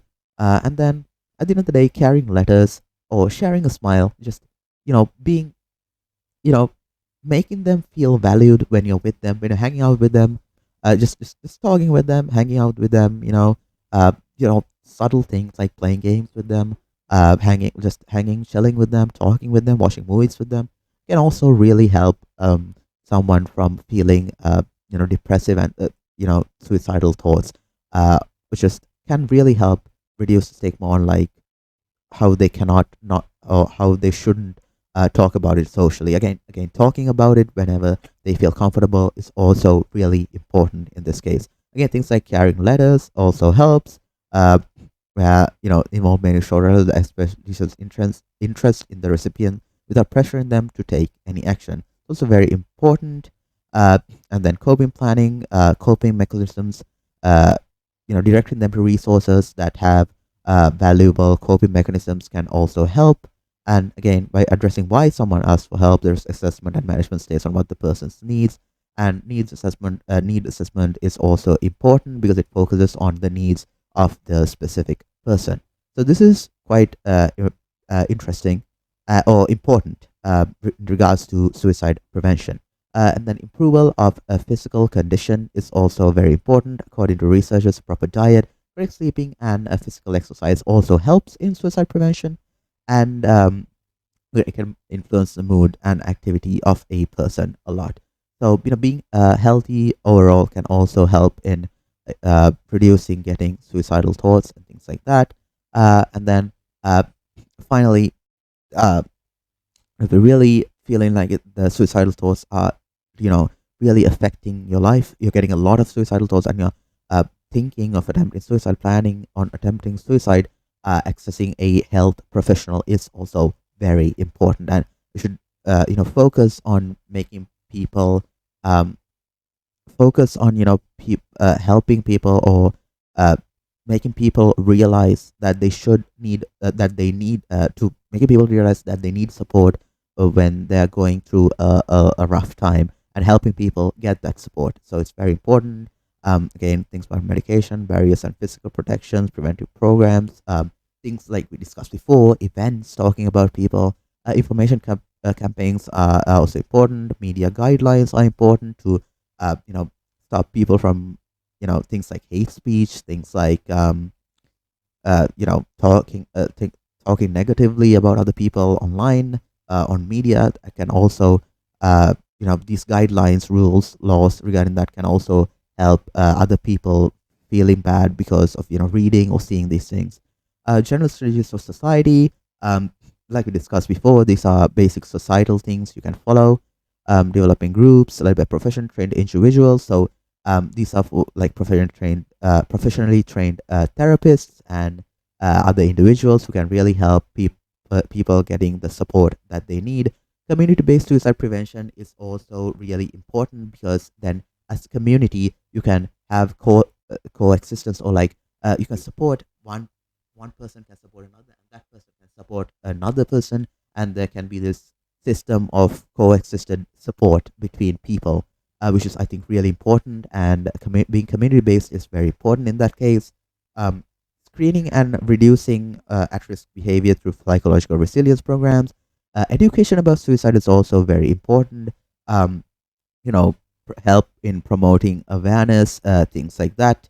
Um, help in promoting, uh, like help people understand that suicide is a real major issue, and help people uh, do their part in preventing suicide and things like that. Reducing domestic violence and substance abuse also helps whenever you can. Increasing the proficiency of health and welfare services to people in need. Sponsor training for health professionals. Increase access to community linkage. And then again, reducing domestic violence. It's hard to do this as an individual, and it's more of like a government organization kind of kind of law based solution to that. But again, whenever you're feeling angry, or if you're someone whose anger gets the best of them, sometimes it can be important to take steps in like preventative steps in like maybe reducing that anger, or help yourself in calming down. There's a lot of resources you can access online for that.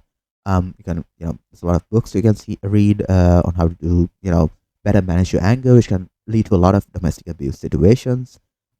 Reducing access to convenient means of suicide, and then again, reduce the quantity of dosages applied, not prescription medicines. School-based competence is also important. Providing some sort of education regarding suicide and things like that on like at a school level, maybe not in more deep or heavy context, but just making people aware of it is also a huge uh, factor on preventing it. And then there's specific strategies in society. After suicide, there's things the people can go through a lot of grief, especially family members, loved ones. It's important to show the support for them, to show your appreciation for them, and to help prevent more suicides that could happen in the world. So there's some legal organizations that sort of deal with it. That's basically about like what the main wiki page for suicide goes through, and that's like basically the main things you should pay attention to, or you should know about things like suicide in today's society, and how to prevent it, preventing suicidal thoughts and things like that. So now let's discuss a bit about suicidal ideation, and about the World Health Organization's definition and description of suicide. Okay, so next let's go over what suicide is according to the World Health Organization and the key facts about it, the overview about it, and the basic strategies on how to prevent it, what causes it, and things like that. So, moving on. The key facts about suicide, according to the WHO, are more than 720,000 people die due to suicide every year. It's the third leading cause of death among 15 to 29-year-olds, with it being around the 10th leading cause of death in the world, if I remembered correctly from the Wikipedia article. But among 15 to 29-year-olds, it is a major cause of death. That usually happens because of things like depression, anxiety, and self-harm, eventually leading to suicidal thoughts, eventually leading to an attempt. And what the International Suicide Prevention Organization, as well as the International Suicide Prevention Day, hosted by the organization, is promoting to or is focusing on reducing, or is focusing on uh, allowing people around like 15 to 29, as well as everyone else, to talk about more openly, talk about without less judgment, or just to talk about more freely. Um, then 73% of global suicide occur in low and middle income countries, and that's actually quite important, because that relates to a lot of the things we discussed about it being about certain things like the stigma being different in certain countries and certain cultures, certain regions. A lot of places are more accepting, and a lot of places are less accepting. Some places are more supportive, some places are much less supportive, and because of that, especially in a lot of low and middle income class countries, people might not be as supportive, or it could just be that with a lot of the country being on like an economic crisis all the time, or with the country being low income, people might be focusing more on the economic aspect of things, and not as much on mental health, which could negatively affect people, and you know eventually lead to things like suicidal thoughts in people. The reasons for suicide are multifaceted, as we discussed before. There's a lot of reasons, there are a lot of things, a lot of risk factors that um, eventually lead to it, influenced by social, cultural, biological, psychological, and environmental factors present along the life course. The social factors, cultural, biological, psychological factors, and environmental factors, a lot that we discussed before, fall under these categories. For every suicide, there are many more people who attempt suicide. A prior suicide attempt is an important risk factor, which again, like we discussed before, you know, someone who has had a prior suicide attempt now has had an attempt, so they no longer have to contemplate a lot about another attempt. If they're feeling depressed, they're getting a lot more suicidal thoughts, they're at much higher risk of another attempt. A prior suicide attempt is an important risk factor for suicide in general population. The overview: every year 726,000 people take their own life, and there are many more who make attempts. Every suicide is a tragedy that affects families, their close individuals, their close loved ones, communities, and entire countries, and has long-lasting effects on people left behind. Suicide occurs throughout the lifespan of the third leading cause of death among 15 to 29-year-olds. It does not just occur in high-income countries, but it's a global phenomenon. It occurs a lot more in low and middle-income countries. It could be due to a variety of reasons. Serious public health problem that requires a public health response. With timely, evidence-based, and often low-cost interventions, suicides can be prevented. For national responses to be effective, a comprehensive multi-sectoral suicide prevention strategy is needed. Who is at risk? So the link between suicide and mental disorders, it's a very strong link, meaning they're usually very closely related. In particular, depression and alcohol use disorders and previous suicide attempts are well established in high-income countries. So it's usually very like the connection between that is usually very strong, meaning suicide is heavily related to mental health issues and mental conditions and mental disorders. However, many suicides happen impulsively in moments of crisis, with a breakdown in ability to deal with life stresses. So again, this can also happen if you get a lot of stress at any given time. It can eventually lead to things like suicide without a lot of build up, which is also very dangerous. So it's financial problems, relationship disputes, or chronic pain and illnesses. In addition, experiencing conflict, disaster, violence, abuse, or loss and sense of isolation are strongly associated with suicidal behavior and as well as suicidal thoughts. So, experiencing things like conflict with oneself, what one's worth, one's value in society, in life, disaster, violence is also quite important and can lead to a lot of suicide. Abuse, domestic abuse, sexual abuse, all of those can lead to uh, a lot of suicidal thoughts and loss and sense of loss and a sense of loss and a sense of isolation. Sense of being isolated from everyone in society can also lead to it a lot.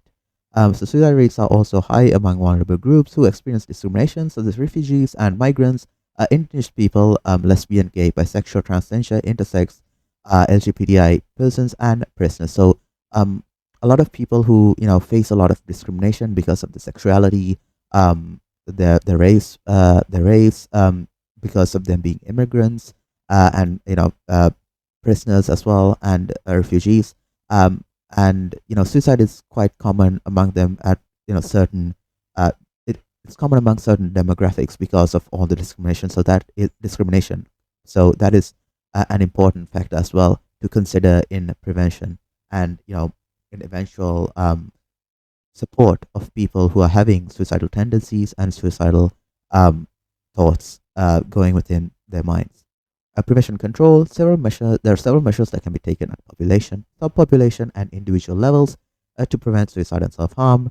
Live Life, whose initiative for suicide prevention recommends the following key effective evidence-based interventions. So these are the most common or most effective key interventions that you can do to prevent suicide uh, and to work on suicide prevention. Limit access to means of suicide, pesticides, firearms. That's the more direct approach. Um, Interact with the media for responsible reporting of suicide and for awareness. Foster social emotional life skills in adolescents, and early identify, assess, manage, and follow up anyone who is affected by suicidal behaviors. The fourth one I think is quite important because all four are important, but this one especially is very important because as the earlier you identify someone who might be affected by suicidal behaviors, the more likely or the more likely you will be to eventually prevent suicide in them, eventually it leading to an attempt. So it's very important. These need to go hand in hand with following foundational pillars: situation analysis, multi-sectoral collaboration, awareness raising, which is very important, capacity building, financing, surveillance, and monitoring and evaluation. Suicide prevention efforts require coordination, collaboration among multiple sectors of society, among individuals, communities, organizations, include the health sector and other sectors such as education, labor, agriculture, business, justice, law, defense, politics, and media. So all of the sectors need to collaborate almost to help it in preventing suicide. These efforts must be comprehensive and integrated given the multifaceted nature of suicide. So these are some challenges and obstacles that that usually you run into when you're focusing on suicide prevention and things like that. Helping people recognize that when they might be feeling suicidal thoughts or when they might be thinking of planning one. The main one is, of course, stigma and taboo.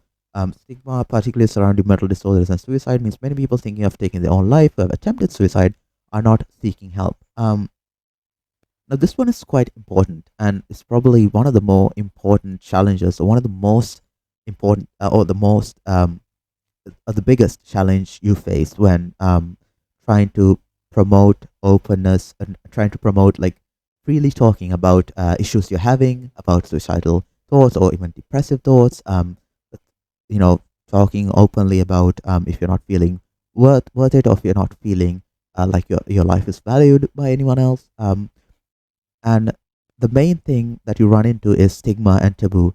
So many people who have attempted, many people who have suicidal thoughts are not seeking help actively, and therefore not getting the help that they need. So they're not seeking support. So people who are there to give support are not aware of these people. The prevention of suicide has not been adequately addressed due to a lack of awareness of suicide, which is also important. People are not aware. There's a lot of people that are not aware of it, that are not familiar about it, as a major public health problem and taboo in many societies to openly discuss it, which is again, it aligns with the main goal of this year's International Suicide Prevention Day, which is today, to do your part in reduce or changing the narrative of it being taboo to talk about issues you're having related to suicidal thoughts or depressive thoughts, about self worth and things like that, and to just make it more open to freely discuss it with anyone, um, when you're comfortable with it. So, to date, only a few countries have included suicide prevention among their health priorities, and only 38 countries report having a national suicide prevention strategy, which is very important. And in regards to global suicide prevention, it's really important that a lot of the countries or most of the regions focus on having a national suicide prevention strategy. Raising community awareness and breaking down the taboo is important for countries to make progress in preventing suicide. And then data quality. The global data quality is quite an important one as well. Globally, the availability and quality of data on suicide and self-harm is poor. Only some 82 member states have good quality vital registration data that can be used directly to estimate suicide rates. This problem of poor quality mortality data is not unique to suicide, but given the stigma surrounding suicide, and the illegality of suicidal behavior in some countries, it is likely that underreporting and misclassification are greater problems for suicide, than for most causes of death, which is quite important to consider when it is illegal to commit suicide in a country. That so that leads to that's basically the country trying to more directly stop suicide, but it can also, you know, make people scared of talking about planning suicide, in case they, go to jail or are charged for it. So it can really, affect people negatively to bottle up what their thoughts on suicide and not allow, being able to openly talk about it with anyone in fear of going to jail because it's illegal. So again, things like that relate to the stigma and taboo in regards to suicide and talking about it. So things like that can really affect people not wanting to openly discuss when they're having suicidal thoughts. Um, and so, improved surveillance and monitoring of suicide and self harm are required for effective suicide prevention strategies. Cross nation differences in the patterns of suicide and changes in rates, characteristics, and methods of suicide highlight the need for each country to improve the comprehensiveness, quality, and timeliness of the suicide related data. So, it's quite important for each country to have their data related to suicide easily accessible by everyone, and to, have it timely and be accurate. This includes vital registration of suicide hospital-based registries of self-harm and normally representative service collecting information about self-reported self-harm. So here we have the WHO World Health Organization response. The urgency to act to prevent suicide has been recognized and prioritized at highest levels. The reduction of suicide rate is an indicator in the UN Sustainable Development Goals, the only indicator for mental health, whose general program of work and whose comprehensive mental health action plan 2013 to 2030. The first WHO World Suicide Report, Preventing a Suicide, a Global Imperative, published in 2014, aimed to increase the awareness of public health significance of suicide and suicide attempts to make suicide prevention a high priority on the global public health agenda. It also aimed to encourage and support countries to develop or strengthen comprehensive national suicide prevention strategy through a multi-sectoral public health approach. It's quite important regarding countries establishing a comprehensive strategy to prevent suicide and to have something tangible that or to have like a well multifaceted strategy to prevent suicide from all risk factors. Um, then going on in 2021, who launched a Live Life and implementation guide for suicide prevention in countries, and then accompanying resources of the four key Live Life uh, interventions that we discussed before. And then preventing suicide, a resource for media professionals, update 2023. A lot of resources here by the World Health Organization. A lot of history that they've done with preventing suicide or working on preventing suicides. Evidence-based technologies, the MSGA PIG, which is a specific module for suicide and self-harm support. Early identification is always quite important. Fostering socioeconomic life skills, and early identification again is the earlier you identify, the more likely you are to prevent, or the more likely you are to work on to be more successful in giving that person the support that they need. And then yeah, so that's the basic uh, overview of suicide and the suicide prevention strategies of the World Health Organization. So now let's go on to discuss a bit about suicidal ideation. So now let's discuss a bit about suicidal ideation, which is um, basically suicidal thoughts. What I have been mentioning all this time.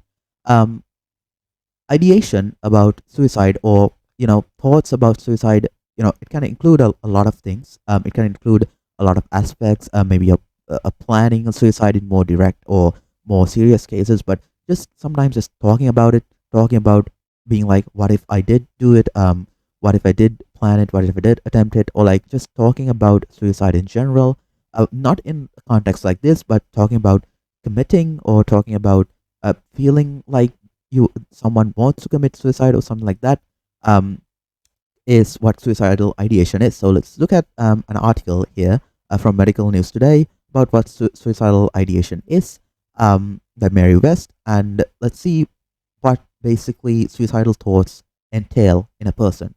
So suicidal thoughts involve a person thinking about ending their own life, which suicidal thoughts eventually lead to in most cases. However, there's no universally accepted definition of the term suicidal ideation in the medical community. So this is more of a general terminology, not a specific one. So some people say that it involves actively planning suicide, whereas suicidal thoughts don't necessarily indicate a person has the intention to end their life. But again, others consider that planning is a separate category and believe that suicidal thoughts and ideation are the same, where planning isn't involved. I personally think it's all of it. All of it is entailed within it, like planning as well as just suicidal thoughts before eventually planning an attempt. But people have different views of this, views of the term suicidal ideation. But uh, the basic concept, the basic idea of it is having thoughts about suicide, whether you are actively planning on one, whether you think about it all the time. So suicidal ideation is common. In 2020, 12.2 million people in just the US reportedly seriously thinking about suicide. Of these, around 10% attempted suicide. With supported treatment, though, suicide is preventable, which is the main goal of the International Suicide Prevention Society, or the International Suicide Prevention Association. Uh, this article discusses suicidal ideation, including symptoms, causes, prevention, diagnosis, and treatment. It also explains where to get help. So, suicide prevention. So, if you know someone at the immediate risk of self harm, suicide, or hurting another person, ask a tough question. Now, this is quite important. And again, it aligns with the theme of this year's World Suicide Prevention Day 2024, which is to ask somebody the tough question of, are you considering suicide, or are you having suicidal thoughts? Because this is quite important in being honest, I think, in being honest and being open about, in helping people be honest and more open, and being supportive of them being more honest and open about if they're feeling suicidal thoughts, or if they're seriously considering an attempt. Listen to the person without judgment. Again, is quite important. Two things go hand in hand. You ask the tough question. You ask them if they're comfortable with it. You ask them if they're actually feeling like they want to commit, and then you listen to them without judging them at all for it. Listen to them as a gentle person. Fully listen while they're explaining, and don't judge them for it. Then call 911 or local emergency number, or text talk to this number to communicate with the trained crisis counselor if it's serious. Stay with the person until professional help arrives. Try to remove any weapons, medications, potentially harmful objects, that could eventually lead to something like that. And then here are some resources. 988 Suicide Crisis Lifeline, available for 24 hours a day at 988. And then there's a link to local resources, which will also link down below. And then here are the main causes, or the main symptoms of suicidal ideation. These are the main symptoms of what people feel when they have suicidal ideation or suicidal thoughts. Person thinking about or planning suicide may show changes in their speech, feelings, and behavior. This is quite important, saying they may, which is important because this is not always the case. Again, it depends on the person. It depends on how they usually are. That depends on like the personality type and whatnot. But there's a high chance that or there's it's more likely that they will talk about these things, but again, it's a chance. They're not always going to talk about it. So it's important to always be attentive of any signs that may lead to an eventual suicide attempt, or any signs that might indicate that someone is having suicidal thoughts or suicidal ideation.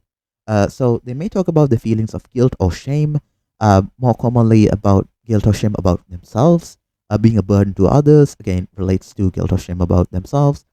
And then death. This is quite important because this is not necessarily death or suicide of themselves, but just death. Death overall, if someone's speaking a lot about them, could potentially indicate that they're having some suicidal thoughts, which is quite important. Um, so the person may feel, give me 1 second. Okay, sorry about that. The person may feel unbearable or emotional pain. Again, may feel, you can't really indicate it that they'll definitely feel that, but it's more likely that they will, and they may feel unbearable emotional pain, and they may feel extremely anxious and sad, full of rage, agitated. So they might feel really extremely anxious. They might feel a lot of sadness. And again, sadness and depression are two things. But it's quite important to recognize that if someone is extremely anxious all the time, or is extremely sad, or gets agitated easily all the time, they might be dealing with a lot of suicidal or depressive thoughts regarding self worth, or how much value they are to others, or how much value they think their life is, things like that. They might be feeling trapped, hopeless, empty, or that there's no reason to live. Again, a main cause of suicide and suicidal thoughts, suicidal ideation, is feeling trapped that they have no escape, that nobody's understanding them, that nobody's supporting them. Again, this can happen a lot due to a lot of reasons, especially with the stigma, with tradition, with how different cultures, make it taboo to talk about things like this.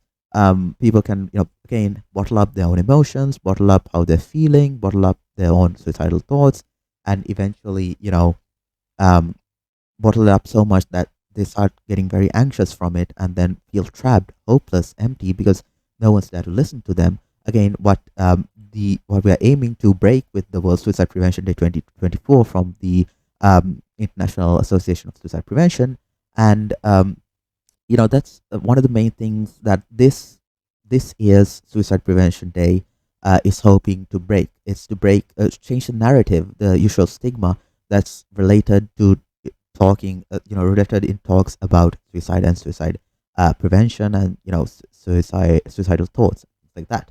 Um, Again, people can have severe fluctuations mood, also known as mood swings. That can also indicate that they might be feeling suicidal, or have suicidal thoughts. The behavior may also change. A person contemplating suicide may withdraw from friends or family, and that's a quite a common one. There's a lot of people who eventually end up attempting, or eventually have a lot of suicidal thoughts. Uh, it's common for them to usually distance themselves a lot from their family, their friends, their loved ones, because almost condition themselves to isolation because of these thoughts. So that can be a big indicator as well. Use of alcohol and drugs more frequently can be a big indicator as a temporary relief from suicide, or from depressive thoughts they might be having. They might be resorting to things like alcohol and drugs. Um, Sleep or eat more or less. This is more so just so sleeping or eating more or less just describes that they're not sleeping or eating the usual way someone would. So they're either sleeping a lot or eating a lot. Also, stress eating might relate to that as well. But stress eating, as in, when someone's under a lot of stress, they can really change their sleeping and eating patterns a lot. So they can sleep all day, they can eat all day, or they can just not eat all day or not sleep all day. So if there's a huge change, a huge fluctuation in how they're eating and sleeping patterns, that could also indicate potential suicidal thoughts. Research ways to die, that was quite important as well. They might be actively trying to find ways to commit or to attempt suicide. Stockpile medications, also important. It's basically the same as using a lot of drugs, but almost feeling this need to um, overdose themselves on medications, like have a lot of medications at the same time, can also indicate suicidal thoughts or suicidal tendencies. Make a plan for their suicide is quite more less, it's a less subtle one, more obvious one, but again, if they're making a plan for it, they might actually be attempting it. Purchase a gun. That's a less subtle one, or that's a more subtle one. But this can actually also, it might indicate that they might be thinking of suicide. Make a will is also quite an important one. Give away important possessions or money, like we discussed at the start, and say goodbye. The saying goodbye, um, overall, to a lot of people at one like, given time, that could severely indicate that they might be dealing with suicidal ideation. Um, so these are the causes of suicidal ideation that usually align with the causes of suicide as a whole. The what we discussed before. So it does not have a single cause, but of course due to a combination of different life events, thoughts as well as feelings. So it's multifaceted. Again, these are the risk factors that we went risk factors that we went over before. Depression is one of the main ones, or other mental health conditions. People are depressed, going through depression or anxiety or something like that. Other mental conditions, BP or bipolar or schizophrenia, that can really affect how suicidal they might be feeling. A history of suicide attempts, it's a great risk factor, like we discussed before. A family history of suicide, substance misuse, or mental conditions or disorders. Chronic pain is also quite important because having chronic pain, some sort of chronic condition, even physically, can really degrade your quality of life, and that can lead to suicidal thoughts in a lot of people. So it's important to always talk about these things with people. It's important to always share share your own stories and to support people when they're looking for support, when they're looking to talk to somebody, to talk with them, to be there for them. Very important to talk openly and freely about these things. Again, it aligns with the main theme for this year's World International World Suicide Prevention Day, and a recent release from prison, as we discussed before. Exposure to family violence, including sexual, physical, or domestic abuse, even. Again, a lot of that's a different topic entirely, but there's a lot of ways of preventing that. A lot of ways of preventing that risk factor, and preventing domestic abuse as a whole. But that can also lead to things like suicide if they're being domestically, sexually, physically abused. Direct or indirect exposure to others' suicidal behavior can also help, like or not help, but also affect it, like seeing a lot of loved ones commit suicide might it's not going to implant the idea randomly, but if people have if people are already dealing with depressive or suicidal thoughts, when contemplating it even slightly already, seeing other people go through with it might actually influence them in a certain context. And the presence of guns in a home can also influence it to a certain degree. Um, Suicide prevention. So, like we discussed before, sometimes family members or friends may notice a person has signs of having suicidal thoughts. This happens. The American Foundation of Suicide Prevention advises. So this is quite important. These are some things you can do if you identified someone might be having suicidal thoughts or depressive thoughts. You can you can try talking calmly with them in private and expressing care. Again, it's important to be gentle. It's important to talk about these things, talk about suicide to reduce the stigma related to not talking about it, as per as aligning with the main theme of this year's uh, Suicide Prevention Day. But it's important to talk calmly and gently with them without being judgmental or without being agitated with them, and expressing your care for them and your support for them. Taking what they say seriously and assuring that life matters. So this is quite important. There's a lot of situations in a lot of areas, in a lot of um, cultures, even a lot of taboo things, like not taking suicide seriously, or when someone talks about it, dismissing them, or like when someone's trying to openly talk about suicidal thoughts they're having, when someone's trying to openly talk about suicide or attempting suicide, to it's actually like there's this sort of narrative to almost dismiss them in certain cultures, certain areas. it's important that you don't dismiss them at all. It's important to take whatever they say very seriously and ensure that they understand that you're taking them seriously and assuring them that their life is important and supporting them all the way and just, you know, ensuring them that their life is worth it, it's valued, and it's a valuable life that they have. Um, and then there's a more direct approach, which is removing dangerous objects such as guns and drugs from their reach, which is more direct approach, which can also help. Calling for help and staying with them until help arrives. In more serious cases, when they're very close to an attempt, this can also help. Following up with them after the crisis is over. Again, the main individual the main thing we discussed to do on an individual basis, which is following up with them after the crisis is over. Again, it relates to the main thing we discussed, which is checking in on everyone once in a while, time to time, and just, you know, make sure you're supporting them, make sure you're there for them, make sure you appreciate their life. Um, then there's a diagnosis of suicidal thoughts. Give me a minute. Sorry about that. So then there's a diagnosis of suicidal thoughts or ideation can happen in a number of ways. Person is feeling suicidal and makes an appointment to speak with a doctor or therapist. They'll have a conversation, and then the professional can, if it's a doctor or therapist, they can determine how severe the symptoms are and whether the person has suicidal intent. This refers to whether a person, has an active plan to take their own life. So if they have if they have suicidal intent already, or if they just have suicidal thoughts at the moment, it's, with an appointment, it's easy to or it's that person can recognize what level they're at in terms of suicidal thoughts, or if they're actually attempting, if they plan to take their own life. It's quite important to go to appointments if you are feeling suicidal. An area of suicide screening and risk assessment tools are also available for doctors.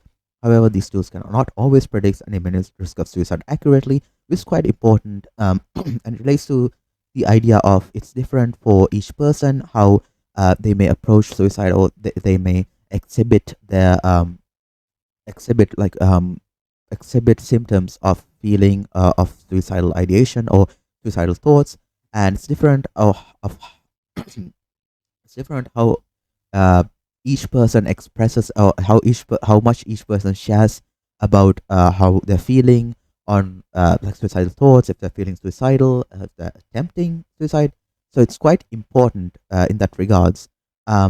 So it's important to always be informed about all of the subtle as well as not subtle risk factors and not subtle things that people could be exhibiting that could eventually potentially be them having suicidal thoughts, feeling suicidal, or planning on attempting suicide. So again, risk assessment tools are available for this. They're not always accurate because people exhibit symptoms in different ways, or exhibit how if they are having suicidal thoughts in different ways.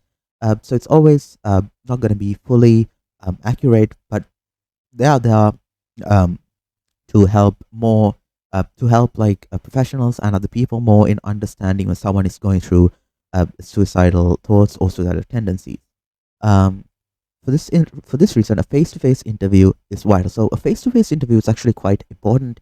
And again, you can see how many times we're relating back to the main goal, or the main theme of this year's World Suicide Prevention Day, on today, which is changing the narrative on suicide. So you can see how many times we've reached that topic, or how many times we have, um, you know, circled back to that own topic, circled back to that own idea of,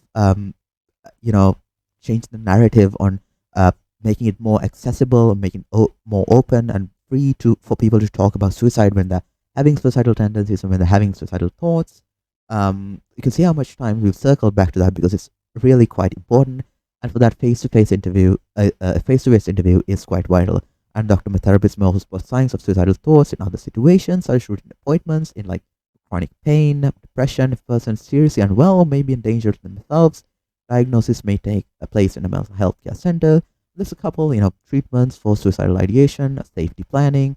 Safety planning is a short-term intervention. It reduces the likelihood that a person will try to end their life. it basically it limits a person's access to lethal means. So this is the more direct approach. By limiting someone's access to lethal means in which they may commit or attempt suicide, um, you can have like a more short-term direct approach at preventing suicide. It's not a long-term approach because again you're not changing anything about how this person feels. You're not um you're not allowing, you're not really uh having a face-to-face interview with this person to identify the causes why they're feeling like this, to help reduce their feelings, or help reduce like their feelings on suicide, or if they're feeling suicidal, their suicidal thoughts. So it's more of a short-term, direct approach. Psychotherapy is the long-term, or talk therapy. It's the long-term, uh, more effective, or more long-term uh, solution-based approach, where you know you're talking with this person in hopes that they will eventually the suicidal thoughts, the suicidal ideation in their mind will eventually reduce bit by bit, as they become bit like as they get more therapy, as they get more support. So it helps people understand how their thoughts, feelings, and experiences impact their mental health, and it helps people work through the emotions and find ways to move forward. So psychotherapy is quite important in that aspect. CBT is quite important. That's cognitive behavioral therapy, if I remember correctly.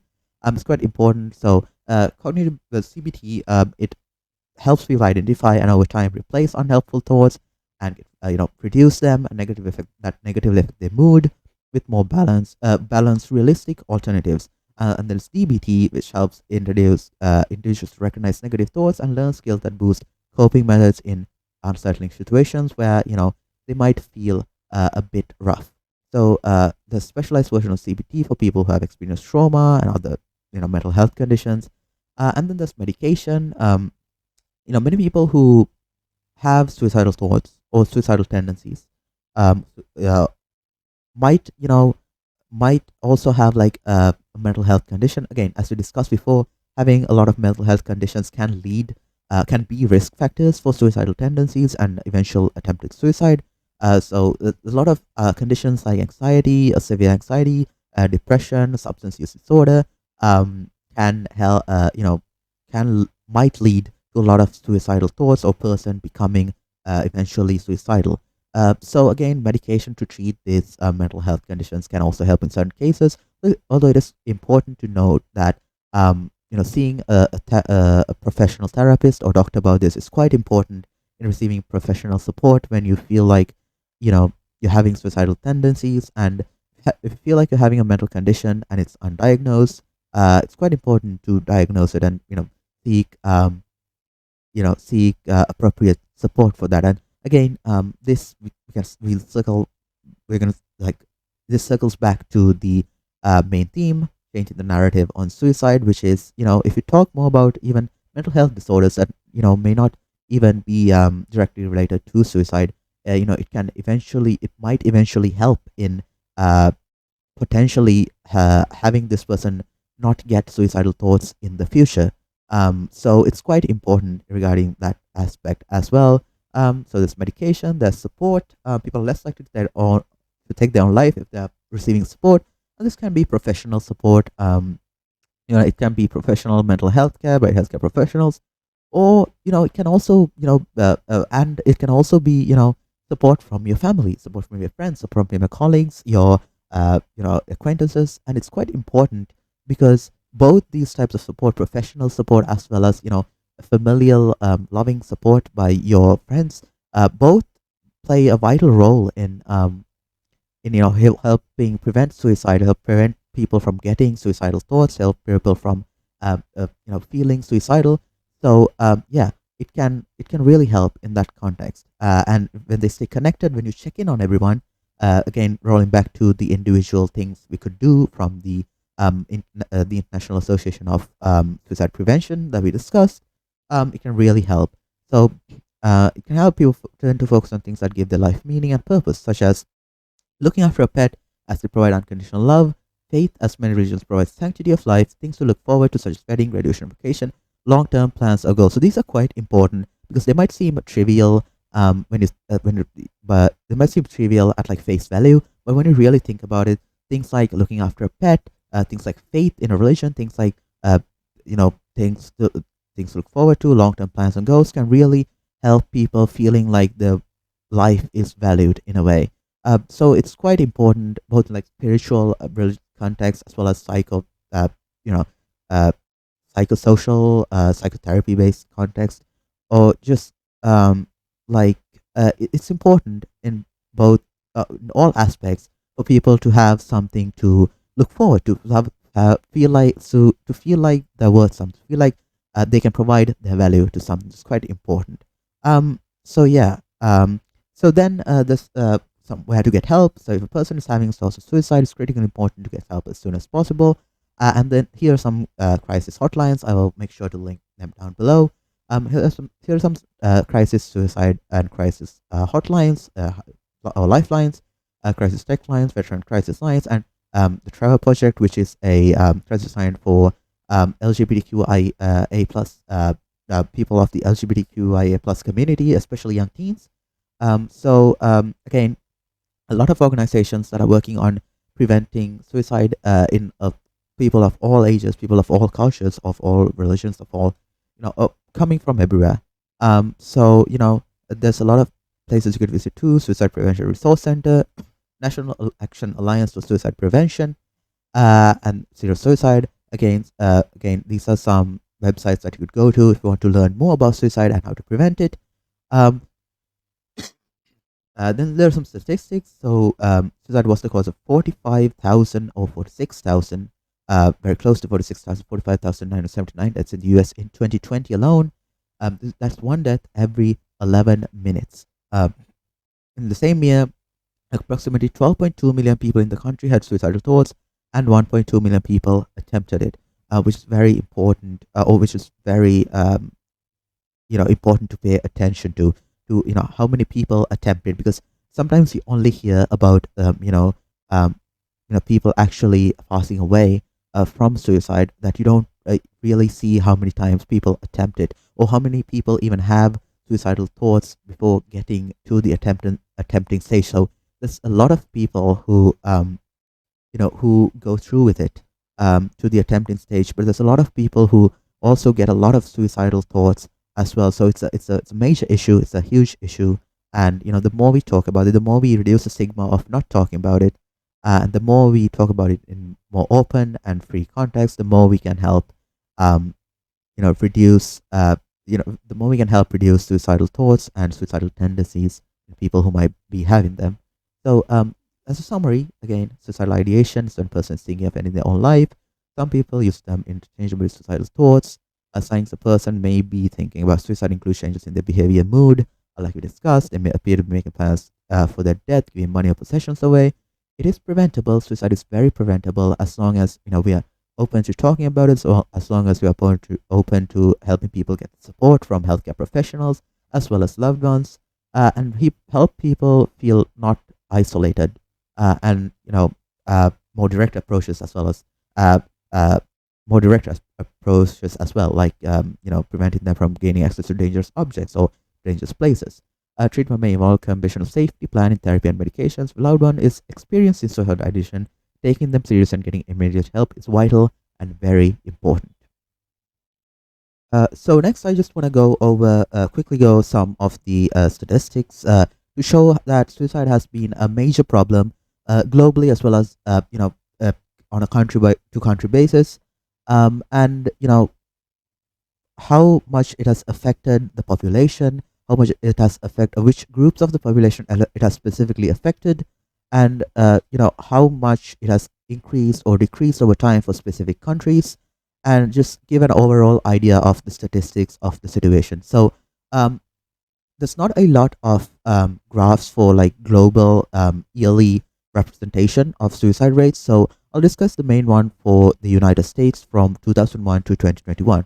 So from the key findings from this study, or from this suicide mortality rate graph, after increasing between 2001 and 2018, the age-adjusted suicide rate declined for 2 years through 2020, and then increased to 14.1 in 2021.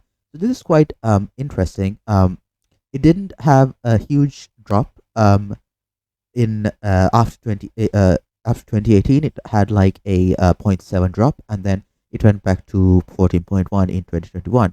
But if you actually pay attention to like 2001 to 2018, there's a there's like a four unit increase in the suicide rate in the US from 2001 to 2018. That's between 17 years. Um, so that's almost a quite a bit of an increase from 2001 to 2018. And starting at 2001, it's quite high in 2001 as well. It's already 10.7, so it's been quite a big deal for quite some time. It's been quite a major issue for quite some time. It's been a major cause of death for quite some time, and this graph sort of illustrates that. So it's dropped a bit in 2018, and then it's declined for 2 years to 2020, and then increased to 14.1 in 2021. This could may be potentially, I'm not sure about this, but this could potentially be related to COVID and isolation based on COVID. But it could also be related to something else. But it has increased. I'm not sure exactly why. But it has increased from 2020 to 14.1 in 2021. But overall, from 2001 to 2021, there's been quite an increase of about 4 units. It's already started at a high value and it's increased a bit from that value. A trend in female suicide rates varied over a period and observed increase between 2021 significant only for those aged 75 and over, which is quite important because there's apparently okay. So there's two main groups that statistics say that it's highly affecting. That the suicide rates mainly consist of, which is people between 15 and 30, and then people over 65 or 75. Um, it varies depending on which statistic you're exactly looking at, but this is quite important and could happen due to a multitude of reasons. But it's quite important to recognize exactly which groups are going a lot through suicide and which groups that we should primarily focus on, while also focusing on everyone who's going through a lot of suicidal thoughts or who's going through a lot of suicidal tendencies as well. Um, so suicide rates significantly increased between 2020 and 2021 for males aged 15 to 24, 25 to 44, 65 to 74, and 75 and which is quite important. 25 to 44 is also stated as a statistic here. So from 2020 to 2021, it looks like it affected people a lot in general. 2021, suicide rate increased significantly for non-Hispanic black, subsequently black, and non-Hispanic white, subsequently white females, which is also quite important to understand, how things like race, things like culture, sexuality also affect suicide rates. From 2021 to 2022, 2021, suicide rate significantly non-Hispanic American, Indian, or Alaskan Native black and white males. Interesting. Okay. So again, this is the main key findings, and this can sort of help identify what exactly is causing suicidal thoughts or suicidal ideation in people, and which groups are mainly being affected. Um, so again, from 2020 to 2021, suicide increased most years for males, and that increased most years for males and females. The total age-adjusted suicide rate increased from 10.7 per 100,000 population in as 100,000 standard population in 2001 to a recent peak of 14.2 in 2018, and then declined in 2020 and 2021. The rate increased 4% to 14.1, the largest one-year increase during a period, which is quite interesting to look at, quite important to pay attention to. The suicide rate for males did not change significantly from 2001, though 2006 and then through 2006, and then increased to 22.8 in 2018. Rates declined in 2019 and 2020, but then increased again in 2021. Might be due to a multitude of reasons. Again, this is a statistic I was referring to as earlier. The suicide rate for males are statistically quite higher than for females. So that's quite important to look at to identify which groups are being most affected by suicidal thoughts, or which groups have a higher suicidal rate. The suicide rate for females increased from 2001 4.1 to 2015 6.0, and then did not change significantly to 2018. Following a 2-year decline to 5.5 in 2020, and then to 5.7 in 2021. The suicide rate for males was 3 to 4 and 1 was 3 to 4 and 1/2 times the rate for females during 2001 to 2021 period. Right. No statistically significant trend from 2001 through 2006, significant increase in trend from 2006 to 2018, and then from 2018 to 2021, no statistically significant trend, and then in 2021, it was significantly higher than in 2020. So this is a graph of these findings, and again, if you pay attention to it, if you look at the average suicide rate, looks like it's been increasing for quite a while. It dropped a bit in 2020, but then it's increased a bit in 2021. 2001 to 2021, changes in suicide rate among females varied by age. So from 2001 to 2021, female suicide rates tended to increase, although at variable rates for all age groups except those aged 75 and over. Females aged 75 and over rates have periods of decline and stability across the period, except for significant increase between 2020 and 2021. So this is some statistics. So you can find all the information about the graphs here. So suicide rates significantly decreased between 2018 and 2020 for women aged 45 to 64. So, you know, while paying attention to these graphs, carefully observing these graphs, carefully observing how these graphs, how the suicide rates differ from different age groups, in different genders, different sexualities, different races, and different cultures, different origins, different like different areas that people live in. It's quite important to recognize how much suicide is affecting people of certain groups, and how much priority we should give to giving support to people of this group. So again, this is according to age for females. This is females according to suicide rate for females according to age from 2020 to 2021, and then all age groups were higher in 2020 to 2021 than in 2020 2001. Although again, for certain groups, it has recent declines. So it's quite important to look at all the suicide rates or the statistics to carefully understand how much it's affecting people in different areas. Again, this is for race, for like race-based suicide like rates, how they differ. And then this is for areas as well as race, and it's quite important. So again, that was for the US, and then sorry, we have one by the Australian government as well. This is by suicide over time. In 2022, there were 3,249 suicide deaths for persons, 2,455 suicide deaths in male, and then 794 in female. So as you can see, the graph for suicide rates from 1910 to 2020 has been a bit different in Australia, but as you can see, we have significantly, sorry about that. As you can see, yeah, we have significantly decreased from a couple of years back around like 1997, but still relatively been in the same area. We've had a lot of decreases, and then we had a lot of increases, a lot of spikes, a lot of depths, and like it's overall a bit of a spike graph, but that basically says that suicide has been a major issue. It has become more of an issue at certain stages, less of an issue at other stages, but it's overall been a major issue over from 2001 or even before then up to 2024. Again, you can look at this. I'll link this down below as well. How suicide rates change over time. Again, this is for Australia, and then we'll look at the statistic for country-based suicide rates for the year 2021. And if you look at this, the highest one is South Korea, and then Lithuania, Hungary, Estonia, United States, Japan, France, Australia, Germany, Iceland, United Kingdom, Spain, Mexico, Colombia, Luxembourg, Greece.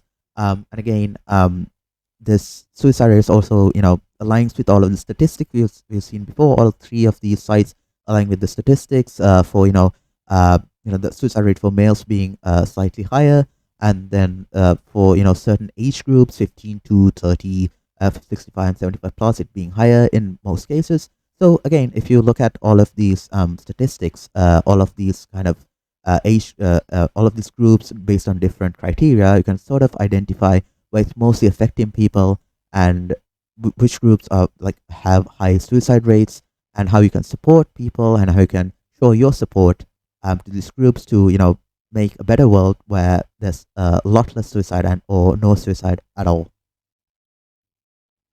So now I would sort of like to describe or discuss in detail my own experiences with depression, anxiety, and sort of depressive thoughts and suicidal thoughts that I had quite a while back, and encourage you, all of you, to share your own experiences down in the comment section below.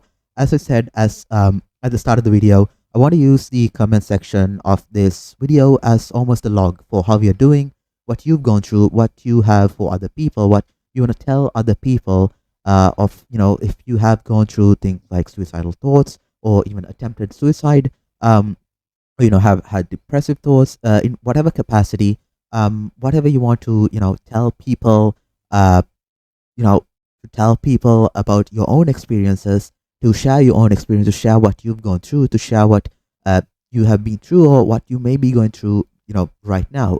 Share what you are going through right now, and for people to find almost a safe space to relate to find some sort of, closure in knowing that other people have also gone through things like this, and to find, a coexisting network of support. So make sure to, if you feel comfortable, to share your own experiences down in the comments, because I want to make that as almost a log to have everyone's experiences to, so others can show support. You can reply if you think you have like any experience, any similar experience, and I want it to be a quite safe space in the comments. So feel free to, unfiltered, share your own experiences with things like these. Um, and you know I now also want to discuss what I've gone through personally, and sort of ask everyone, or sort of ask everyone if they're comfortable with it, to potentially share their own experiences with, in the future, whether it's in video form, whether it's in text form. I've got a lot of things I want to do in the future in regards to, mental health. I'm not a therapist. I'm not in the mental health field. I do want to state that, because, don't take like I'm not going to give away professional advice, because I'm not a professional in the field. There's a lot of professionals in the field that you can get professional advice from, and I highly encourage getting the support if you feel like you need it. Or talking even with your family and friends, talking with them openly, freely, and just talking with them. And if you feel like you need support, reaching out to people who can give support. But I do want to do something. I want to do my part for mental health, for suicide prevention, for things like prevention of depressive thoughts and suicidal thoughts in people of all age groups, and, especially from being from a country that usually does not, focus a lot on mental health, on mental, people's mental health, and usually dismisses it as, this as not as important or as serious. I really want to, do my part to change the narrative, and you can do your part as well. Again, if it's collaborative effort to, do your own part to change the narrative with, this year's team especially. And I want to do my part in change the narrative, and you can do yours as well. So I'll describe a bit about me in a bit, but I do want to say, if you guys feel like, if you guys have anything, like if you guys have anything that you think could potentially improve, or potentially help people feel more support, more love, people going through suicidal thoughts, suicidal tendencies, feel free to, like, tell if you have any ideas.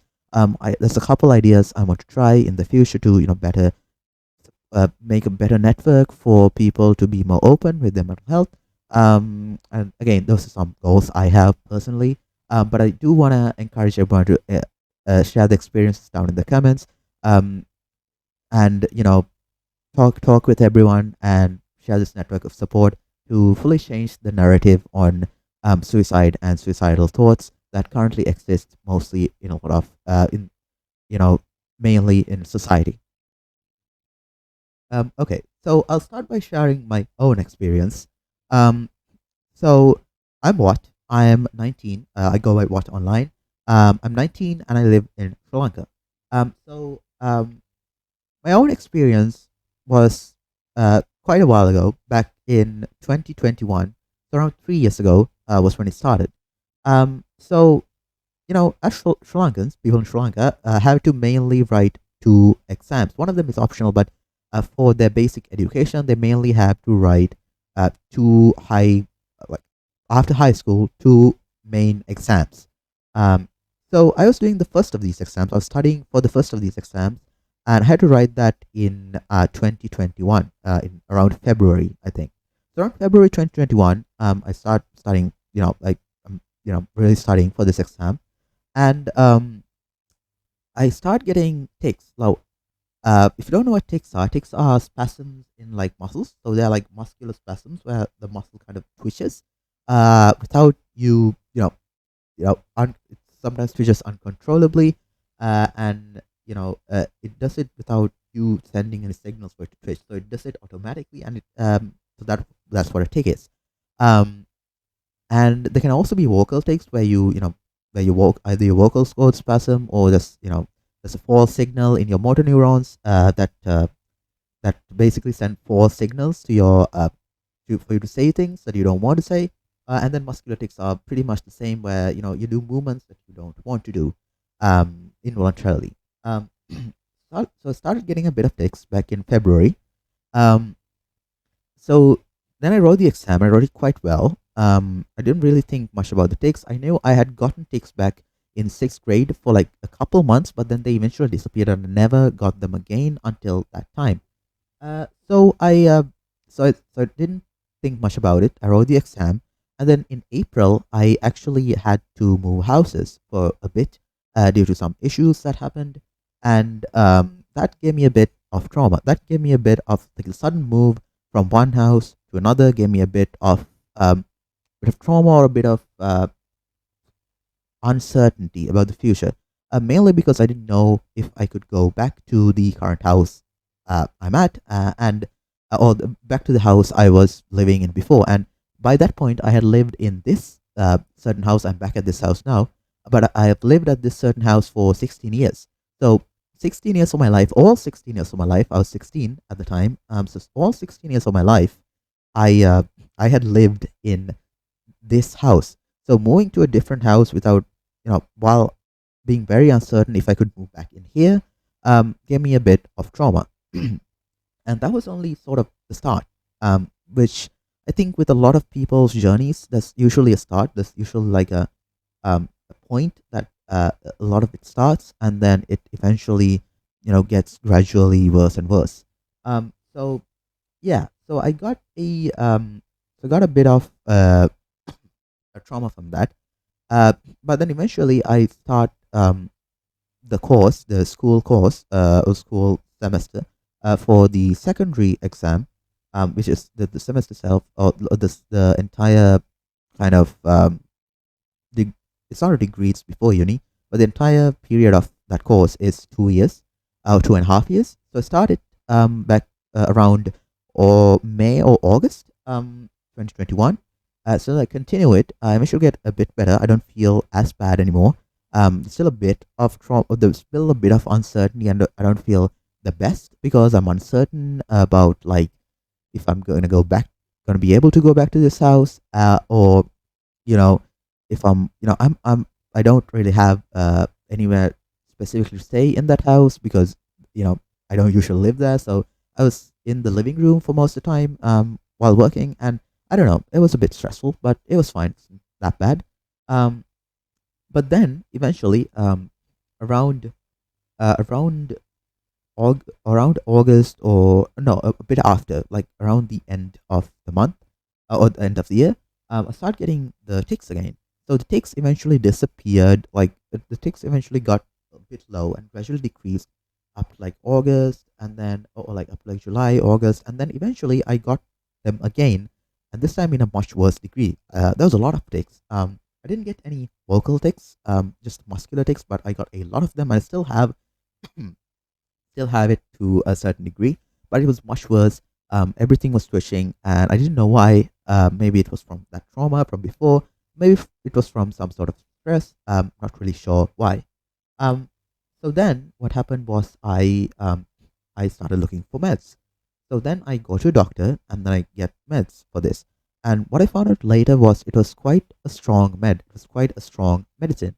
And you know, it it end like uh, it ended up being much stronger than I thought it would, and I didn't know that at the time. I wasn't quite educated on things like mental health at the time, where I wasn't educated how the medication for that, behavioral therapy for that. I wasn't that educated, especially living in Sri Lanka. You're not usually accustomed to education about mental health, um, uh, because usually with a lot of countries in Sri Lanka or Southeast Asia, or a lot of countries that are not, that focus on, advocating for mental health or taking mental health that's as a serious issue, um, you know, uh, people are not usually knowledgeable on things like that because of that.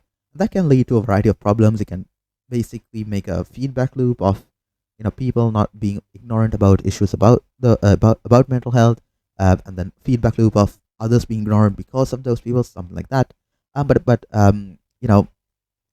Anyway, I I start taking this med, and the first week I take it, I feel terrible. I feel so bad. And I wonder why I start feeling really bad. And I don't make the connection that it could have been because of the med, because I wasn't educated on how strong medicine could be by then. Um, so I think maybe it's something to do with the ticks. Maybe I'm just getting some sort of condition that is making me feel like this.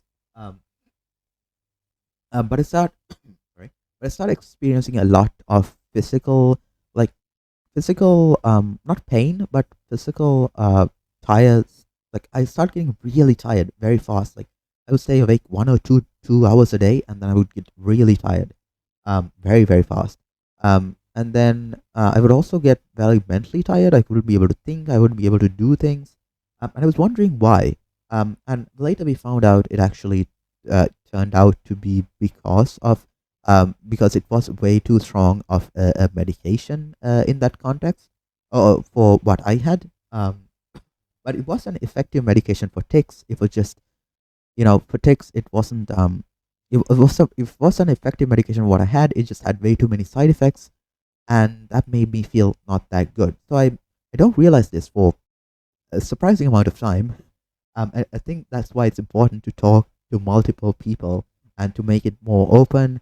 Again, aligning with this year's theme as well, to make it, changing the narrative on suicide, like not just suicide, but like mental health that leads a lot to suicidal thoughts and things like that. I think it's quite important to talk about things openly, so you know if something's going wrong. So I didn't know meds could do that um, by that time. So eventually, I take this med for a while, for a couple months. It's 2022 now, and eventually I start getting much more depressed and much more anxious and much more suicidal in a way. But I don't, realize it, or I don't acknowledge it as much. So again, my parents are really supportive, and I'm thankful that I have these parents, especially in Sri Lanka, where there's a lot of people who are not as supportive. Um, uh, so I'm thankful I got my own parents. I'm very thankful, and they were very supportive. They helped me like, uh, you know, go through all of the CBT later on, and then your channel eventually channel another doctor, because the first doctor's med was a bit too strong. Um, but they helped me a lot throughout the process, and it's very important that you have people that support you. I think one of the main reasons I didn't get like I got really depressed at one point. I got really really depressed and really anxious, and I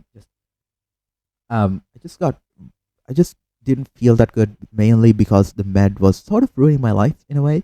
I was like physically tired all the time. I couldn't wake up and dress up in like less than like when I tried to wake up and dress up, that made me tired. Just putting on my clothes made me very, very tired, as if I had run like 100-mile marathon. It's hard to describe, but people who've gone through similar things probably relate, probably understand it. Um, but I personally I was very tiresome mentally and physically while I was on that med. but I didn't realize it for quite a while.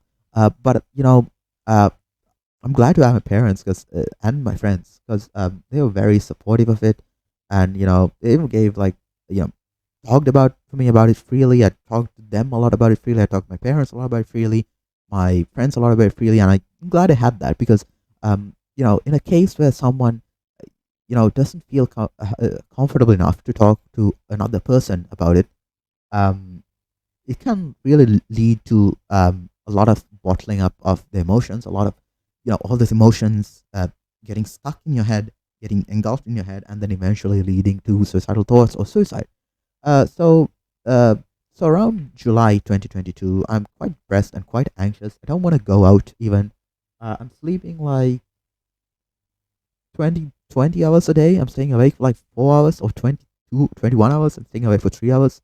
I'm just sleeping a lot and I'm eating a lot. I get quite obese during that time. Um, my eating patterns are all over the place. My sleeping patterns are also all over the place. My sleep schedule is entirely wrecked, and it's all. I'm sleeping whenever I feel like it. I'm sleeping all the time. I'm tired all the time, and it was because I think it started with definitely started a bit with the med, but it kind of surpassed that, and so I sort of just became depressed. So eventually 2023, so up to 2022, yeah, I don't go to school that much. I for months on end I didn't go to school. I just stay at home and just sulk all day, just watch stuff all day. Just even there was a point I felt too tired to watch a YouTube video. I felt too tired to watch a YouTube video at one point. I just wanted to sleep. So yeah, it got worse. It got quite bad. And I know for a lot of people are going through similar things like this, and it's gotten terrible. Um, but uh, eventually, like August 2022 or late 2022, do start getting suicidal thoughts. I do start wanting to like legitimately end it. But you know, I think that's the thing. I think you have to acknowledge that if you do feel suicidal, if you do feel suicidal thoughts, it's very important that people don't judge you for talking about it. And at that point, obviously, I was too scared to mention to anyone that I was having these because obviously, I was afraid of being judged.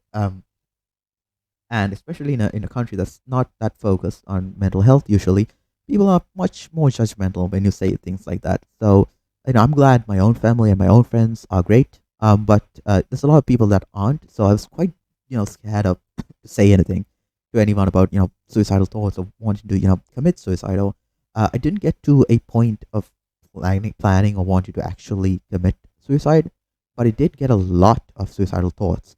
I did want to eventually.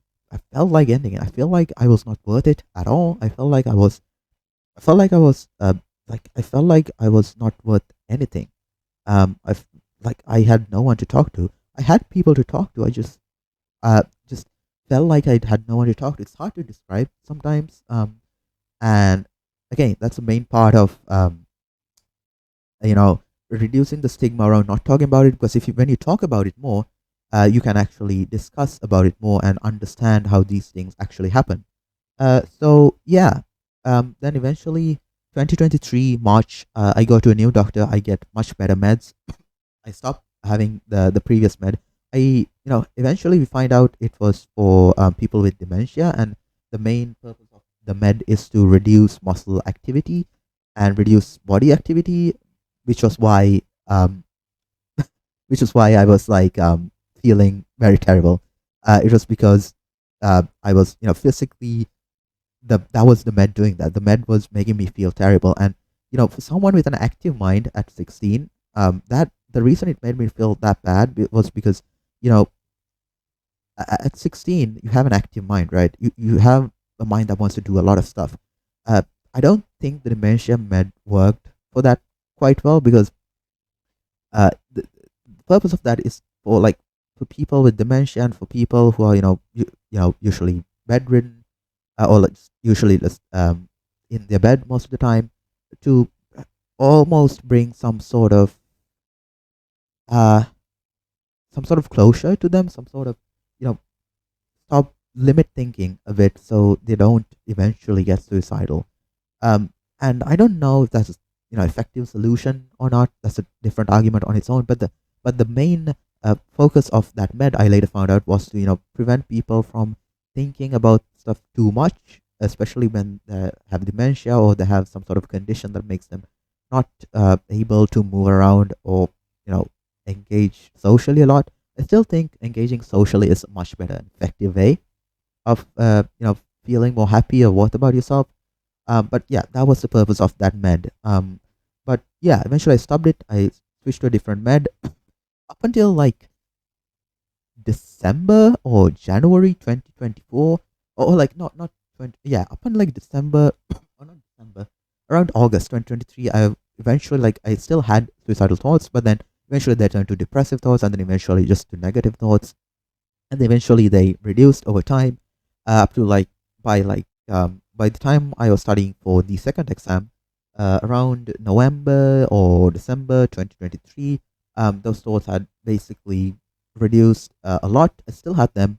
I still have I sometimes do get mood swings. Well, not mood swings, but like sometimes do get certain moments where I do get these thoughts, like uh, not suicidal to like suicidal thoughts have gone for a while, but I do still get negative thoughts, self worth thoughts.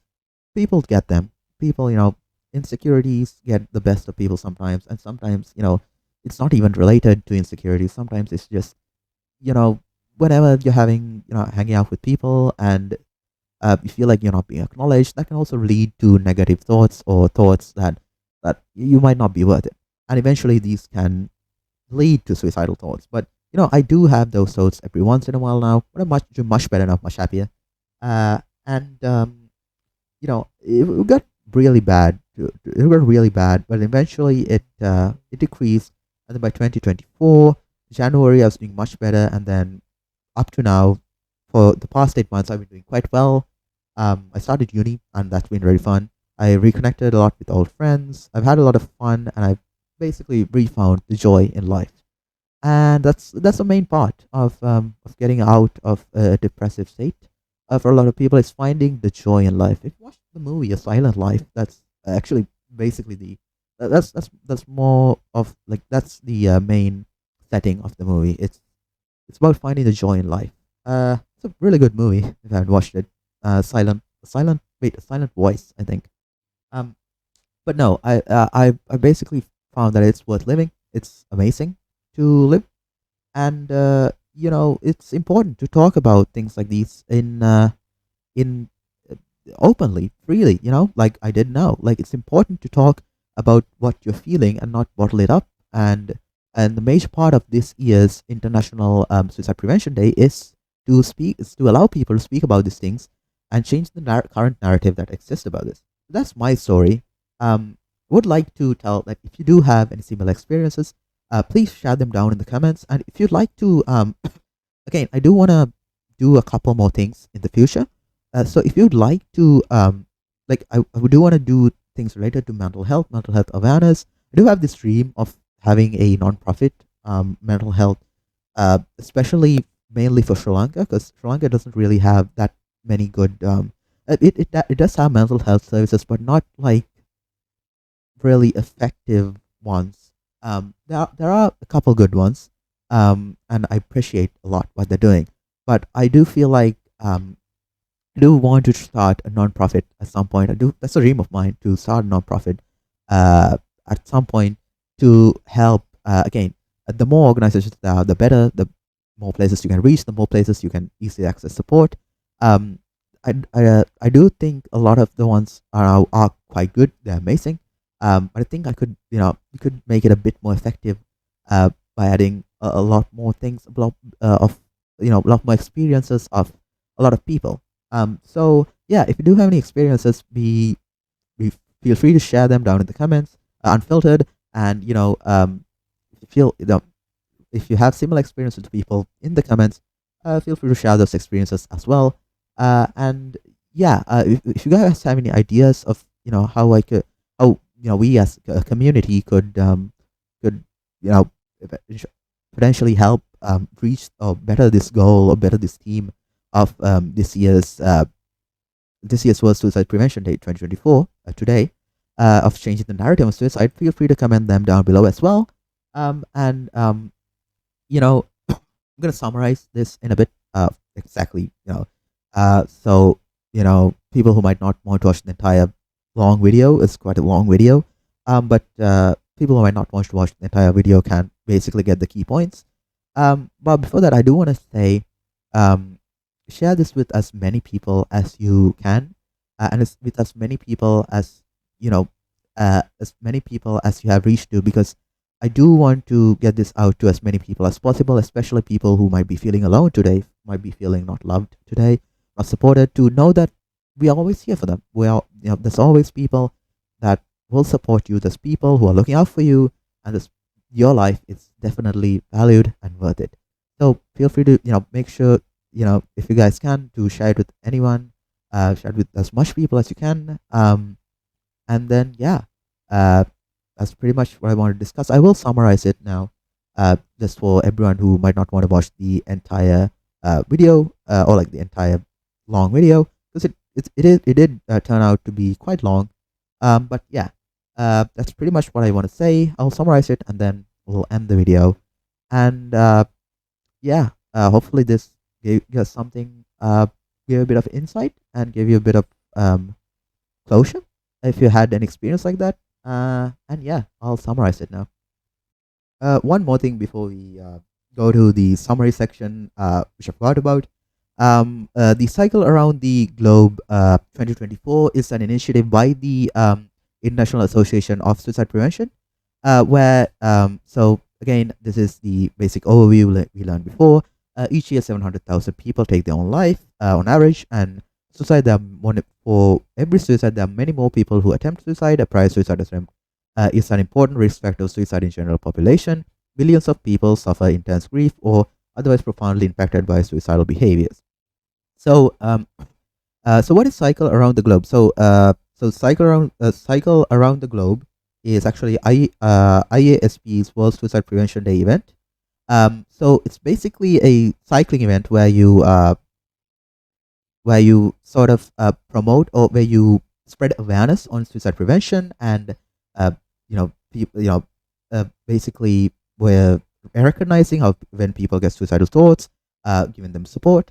So it's back for the 11th year, running to raise awareness on suicide prevention. Cycle Around the Globe is a virtual event for anyone, anywhere in the world. So anyone, anywhere in the world can take part in it. And for World Suicide Prevention Day today, until World Mental Health Day, which is on the 10th of October, which is next month, they're asking us to cycle, walk, or run to help us work together to prevent suicide.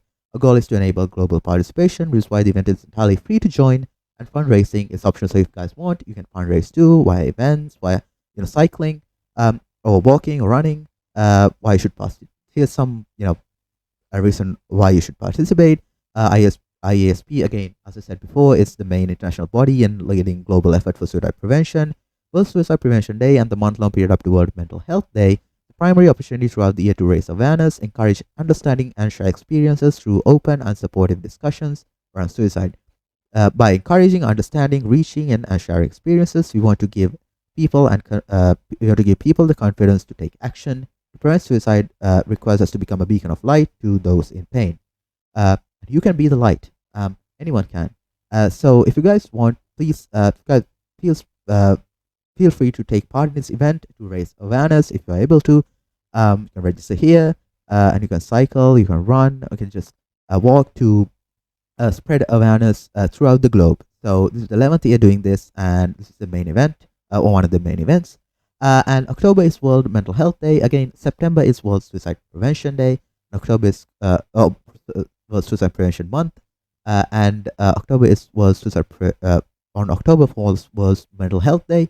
And again, September and October, throughout the month of September, is World Suicide Prevention Month. So again, this is the main day, but throughout the month, you guys can raise awareness, and to as many people as you can. Make sure to spread awareness. Make sure to spread insight on it to people who might not be as familiar throughout the entire month, throughout the entire year, even. But this, again, up to October 10th, up to World Mental Health Day, it's a good opportunity to spread awareness as much as you can. Hi, before going on to the summary section, I would like to display the trigger warning again.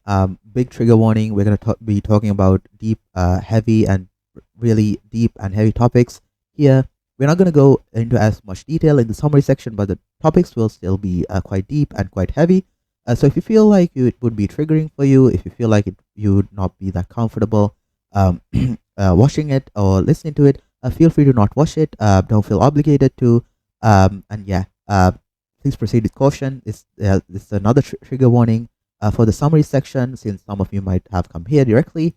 So yeah, I would also like to say I'm uploading this on the What BC channel, and I go by What Online. But I'm going to be sharing this with everyone, people who know me from real life as well. So if you know me from real life, thank you very much for participating, or coming here. But I would like to request for you to not or don't use my real name, since I go by What Online. You can refer to me as What here. But that's what I want to say. So let's go on to the summary section. Since some people will be going to the summary section, I also wanted to add here that I am not a professional therapist, or nor am I involved at all in the field. I have been interested in like psychology and psychotherapy and stuff like that, but I haven't taken part in the field at all. Um, this is just my view, and this is just me doing my part to spread awareness about suicide, suicidal thoughts, and suicide prevention for World Suicide Prevention Day 2024, which is the 10th September, which is today. And this is my take on someone who's had experience with it. This is me sharing my experience. I encourage everyone to share their experience as well. But this is just me sharing my experience and um, giving doing my part in spreading awareness. Hi, so welcome. This is the summary section to summarize what we discussed today, what you can do, and what you can do to play your part, to do what you can do as your part in World Suicide Prevention Day 2024, which falls today on the 10th of September. And to basically summarize what we discussed so far, and also as a short form sort of video.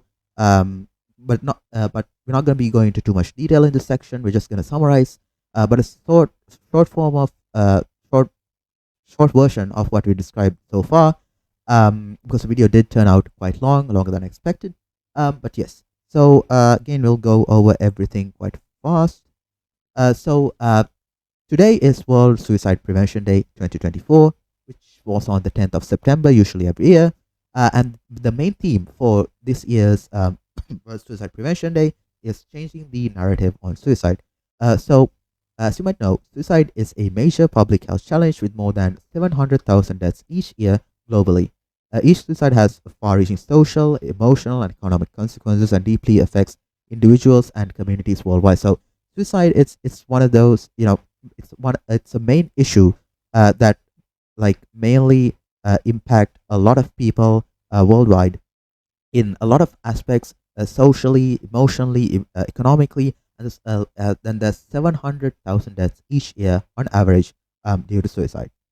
So the triennial theme, so they usually do a new theme every 3 years. The triennial theme for World Suicide Prevention Day 2024 to 2026 is changing the narrative on suicide. So this mainly encompasses, you know, uh, making it, reducing the stigma about not talking about suicide openly or freely, and encouraging people to be more supportive, to be more open, to allow people to be more free, and allow people to more openly and easily talk about suicide, and if they're having suicidal thoughts or suicidal tendencies, to allow them to be more open and free about it, not be judged or have opinions formed on them for it. So that's the main goal, of the main theme of this year's World Suicide Prevention Day. And then changing the narrative of suicide is transforming how you perceive this complex issue, and shifting from a culture of silence and stigma to one of openness, understanding, and support. The last 3 years theme, 2021-23, was mainly action, and obviously you still doing action, and the last 3 years main theme was like promoting suicide prevention awareness via action. And obviously you can still do that, but this year's theme is a bit different, which is um, making it more easy and making more accessible for people to talk about suicidal thoughts and suicide when they are actually feeling those thoughts without being judged for it by anyone else. Um, this call to action encourages everyone to start the conversation on suicide and suicide prevention. Every conversation, no matter how small, contributes to a supportive and understanding society. By initiating these vital conversations, we can break down barriers, raise awareness, and create better cultures of support. Again, this encourages everyone to be open, to not judge others, to appreciate other people, and to be supportive of anyone if they're going through something difficult. Uh, Maybe they're going through suicidal thoughts, suicidal tendencies, or depressive thoughts, whatever it is, to be supportive and to allow them, to encourage them to fully, openly talk about it themselves, or to allow them to fully, openly, freely talk about it without being judged or anything like that. This theme also emphasizes the need to prioritize suicide prevention and mental health in policymaking for government action. Change the narrative requires advocating policies that prioritize mental health for governments and organizations, increased access to care, and provide support for those in need. Our Suicide Prevention Day, WSPD, was established in 2003, so quite a while ago, by the International Association for Suicide Prevention in conjunction with the World Health Organization, WHO. So this International World Suicide Prevention Day is by two organizations, the International World Association for Suicide Prevention, with collaboration with WHO. Um, okay, so the 10th September each year aims to focus attention on issues, reduces stigma, and raise awareness among organizations, governments, and the public, giving a singular message that suicides are preventable. Moving on, we have the main article or main page for World Suicide Prevention Day on the International Association of Suicide Prevention website. Again, you can guys, if you're interested in this in detail, you guys can go back in the video to the chapter and watch that part. We go over everything in detail, but mainly suicide is a major public health problem with far-reaching social, emotional, and economic consequences. As we discussed before, it's estimated that there are currently more than 700,000 suicides per year worldwide, and you know that each suicide profoundly affects many more people. Suicide remains a critical global issue affecting individuals and communities worldwide. Uh, so, changing the narrative of suicide aims to inspire individuals, communities, organizations, and governments to engage in open and honest, and it's very important, very open, very free, and honest discussions with suicide and suicidal behavior that someone might be having. By initiating these vital conversations, we can break down barriers, raise awareness, and create better cultures of understanding and support.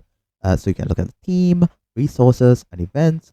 And again, every nation, every individual, community are at different levels in the understanding of suicide prevention and the awareness of suicide prevention. But whatever level you are at, whatever whatever whatever part, whatever level of understanding you're at about, if you're very familiar with it, if you're not familiar with it at all, you can always take part and do your part in help promoting suicide prevention.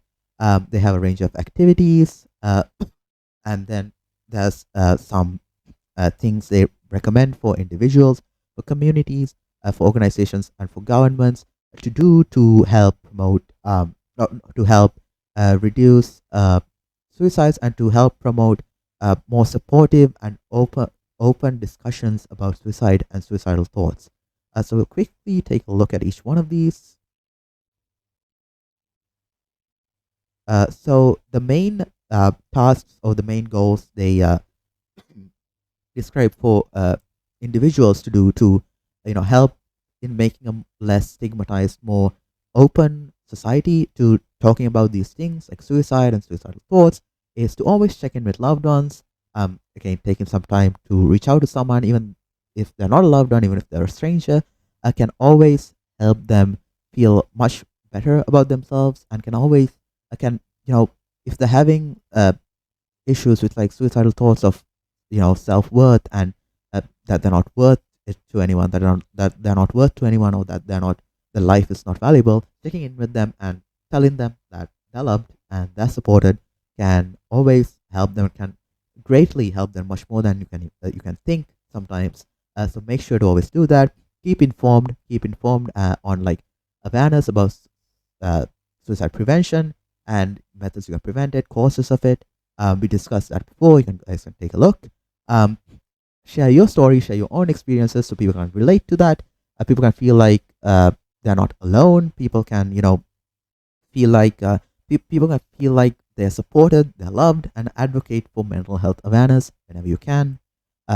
For communities, these are communities that have more of a reach than individuals. What can communities do? You can organize events for mental health awareness, for suicide prevention awareness, provide resources when you have them, and to create safe spaces for people from all different parts of the globe, for all different cultures, races, and sexualities to uh, express if they're feeling suicidal, express if they're having depressive thoughts, if express it freely and openly.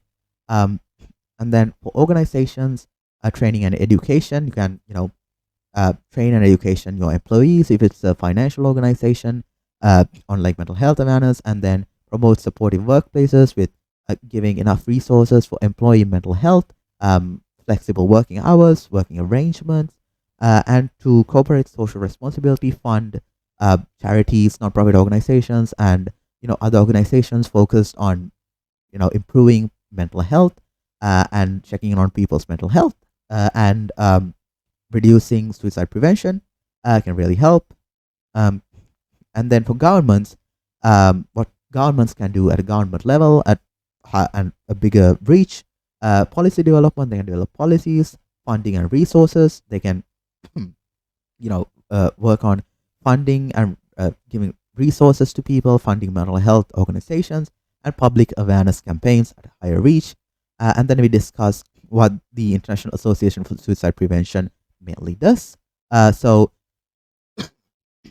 this is their vision. Our vision is of a compassionate world free of suicide. Their mission to prevent suicide and suicidal behavior, and to alleviate effects to for people who for people who are experts in such fields, and their values: compassion, diversity, and inclusivity, recognition, collaboration, prevention and support, transparency, and principles and human rights. Then have a couple aims: leading global collaboration, strengthening advocacy and knowledge exchange, expanding reach and diversity, driving innovation impact. And they have their strategy right here, which I will link.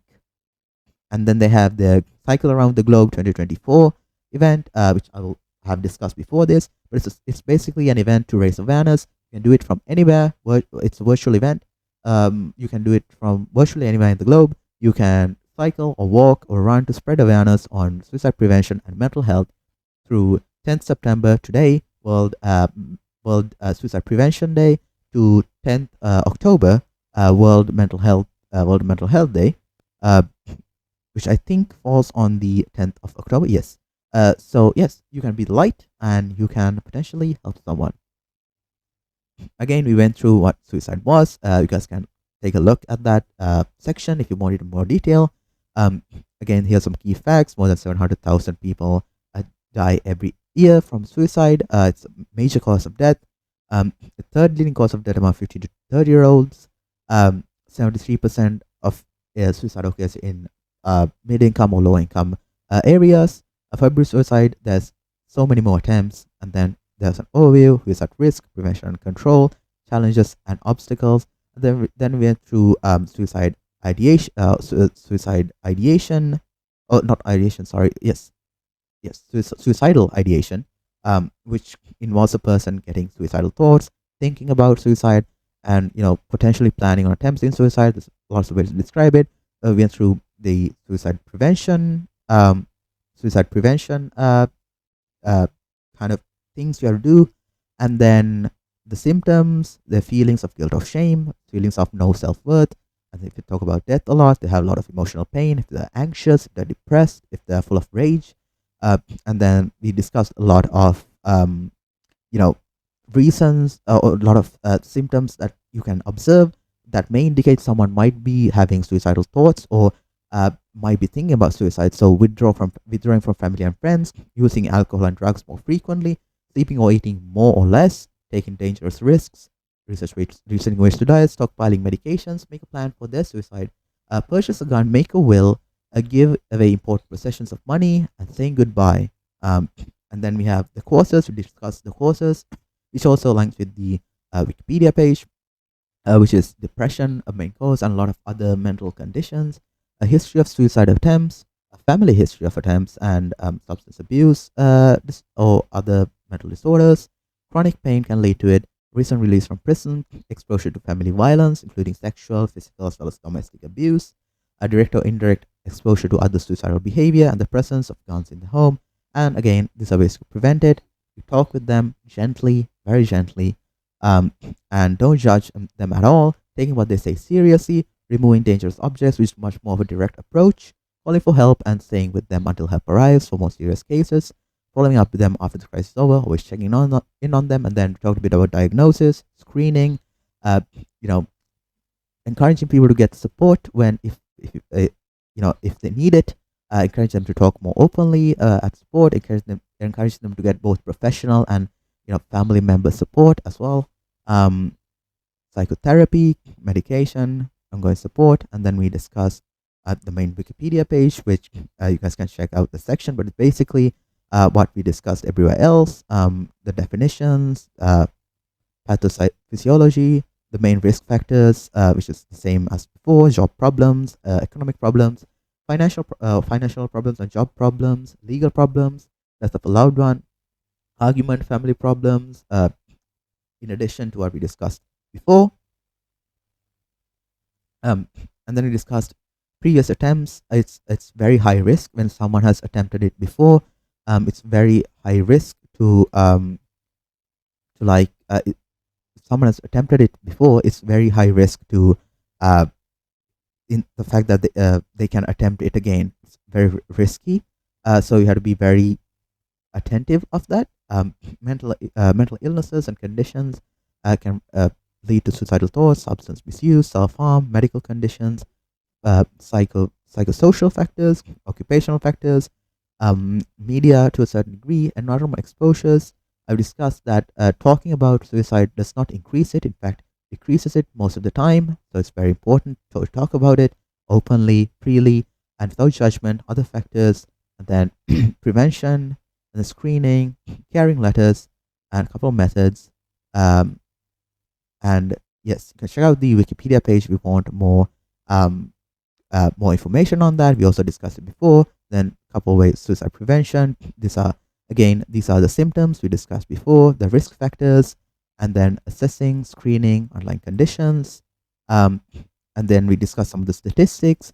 The main key points being these: the the rate increased from 2001 to 2018 in the US, and then it increased again and then decreased again.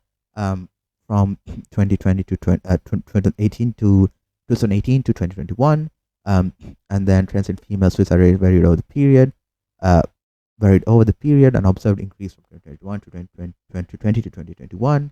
Um, for males, certain age groups, it's important to recognize what age groups are most affected, what sexuality groups, what race groups, like which groups of people are mostly affected to help prevent it. uh, and this is for Australia, and this is for all the countries. South Korea has the highest rate here, for males and females, and these are how it's divided by country, and that can also you know help in sort of identifying what individuals are mostly affected. And uh, other than that, um, other than that, I encourage everyone to share experience. I have a section for sharing my experience, so you guys can check that out if you want to, if you feel like you want a view on the matter. And I also encourage everyone to share their own experiences in the comments, and you know really support one another in the comments to make a safe space to reply to others who you feel might have had similar experiences to you, to share your own experiences unfiltered in the comments. If you're going through something right now, if you are, if you are going through, like, you feel like you're going through suicidal thoughts, or you feel like you're going through depressive thoughts, you've gone through them, and how you've maybe healed from them, or you know what you learned from going through something like that, and encourage everyone to be supportive of one another, encourage everyone to talk about it openly, freely, without judgment. Okay, so that was quite a long video. Thanks if you have watched it. It really means a lot, and I hope you learned something from it. I hope I hope you became a bit more familiar with things. I hope you learned something, got something from the video. And again, I would like to tell everyone to ask everyone to share it with as many people as you can. Share it with as many people as you can, even people who you think might not directly affect, because again, sharing it can help people. Sharing can sharing it can help get the word across, and can help people be more aware of things like these, and can help increase awareness on suicide prevention and prevention of suicidal thoughts and things like that. But today's World Suicide Prevention Day 2024, the 10th of September. So again, I want to say, share a smile, do your part.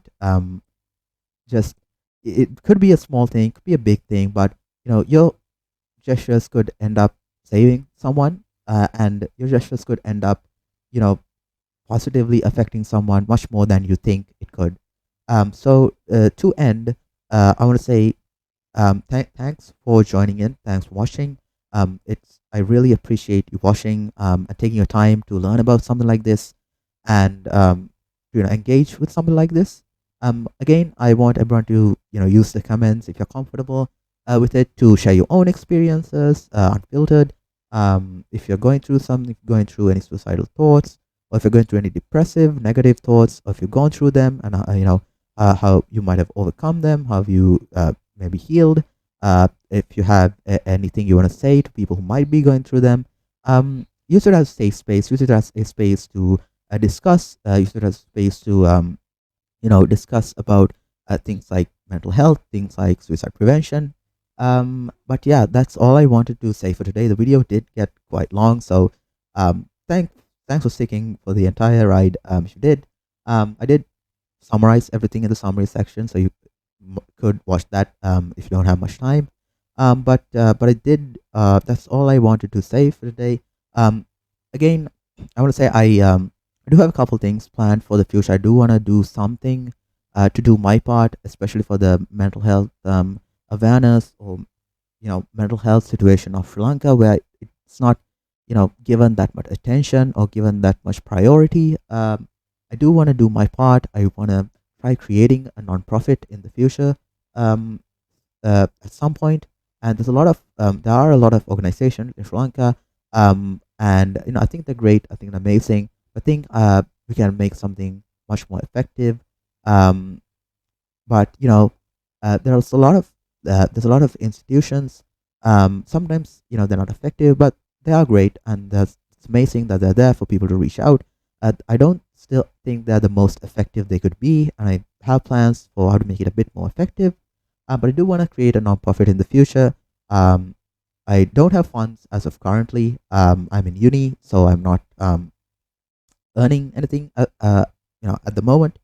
But I do want to create one in the future, especially for people of Sri Lanka, people who might be going through the same thing I had, and people who might be going through a tough time, and who might be considering suicide, or have a lot of suicidal and depressive thoughts, and not having a platform to really talk about it, because of the stigma. So again, that aligns with the main goal of the this year's World Suicide Prevention Day. We come back to that a lot, but this is the main goal of it, the World Suicide Prevention Day 2024, changing the narrative on suicide and changing the stigma that it's bad to talk about suicide, because it's not.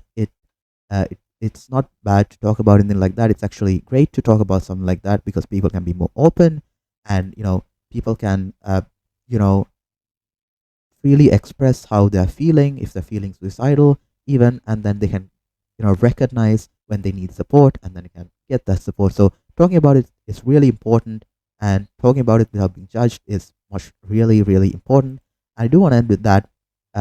But to do your part, it could be something very small, it could be something large. Whatever it is, you could share a smile, and uh, it could potentially save someone's life. Okay, so that is the ending. Again, thanks so much for watching. Um, and share this with as many people as you can. Again, but yes, so thanks so much for sticking around, and thanks for joining in. Thanks for joining in the.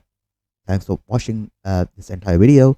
I hope you learned something. I hope you know learned a bit more about World Suicide Prevention Day, the causes and the symptoms and the ways of preventing. And I hope you have a good day. Make sure to share a smile whenever you can. Make sure to uh, be supportive of people whenever you can, and just make sure to make sure to uh, make people feel like they're always loved, to appreciate everyone, even though you might not see any like any obvious signs that they might be having depressive or suicidal thoughts or contemplating suicide. Make sure to feel that are loved, check in on them all the time, and do all those things I discussed before for every basis. And I hope to see all of you later. Again, thanks so much for joining.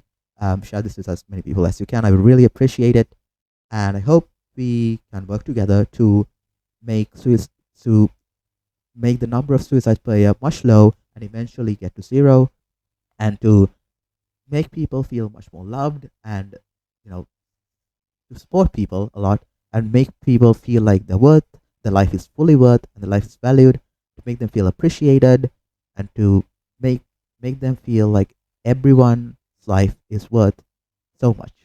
So thank you so much for watching, and I will see everyone later.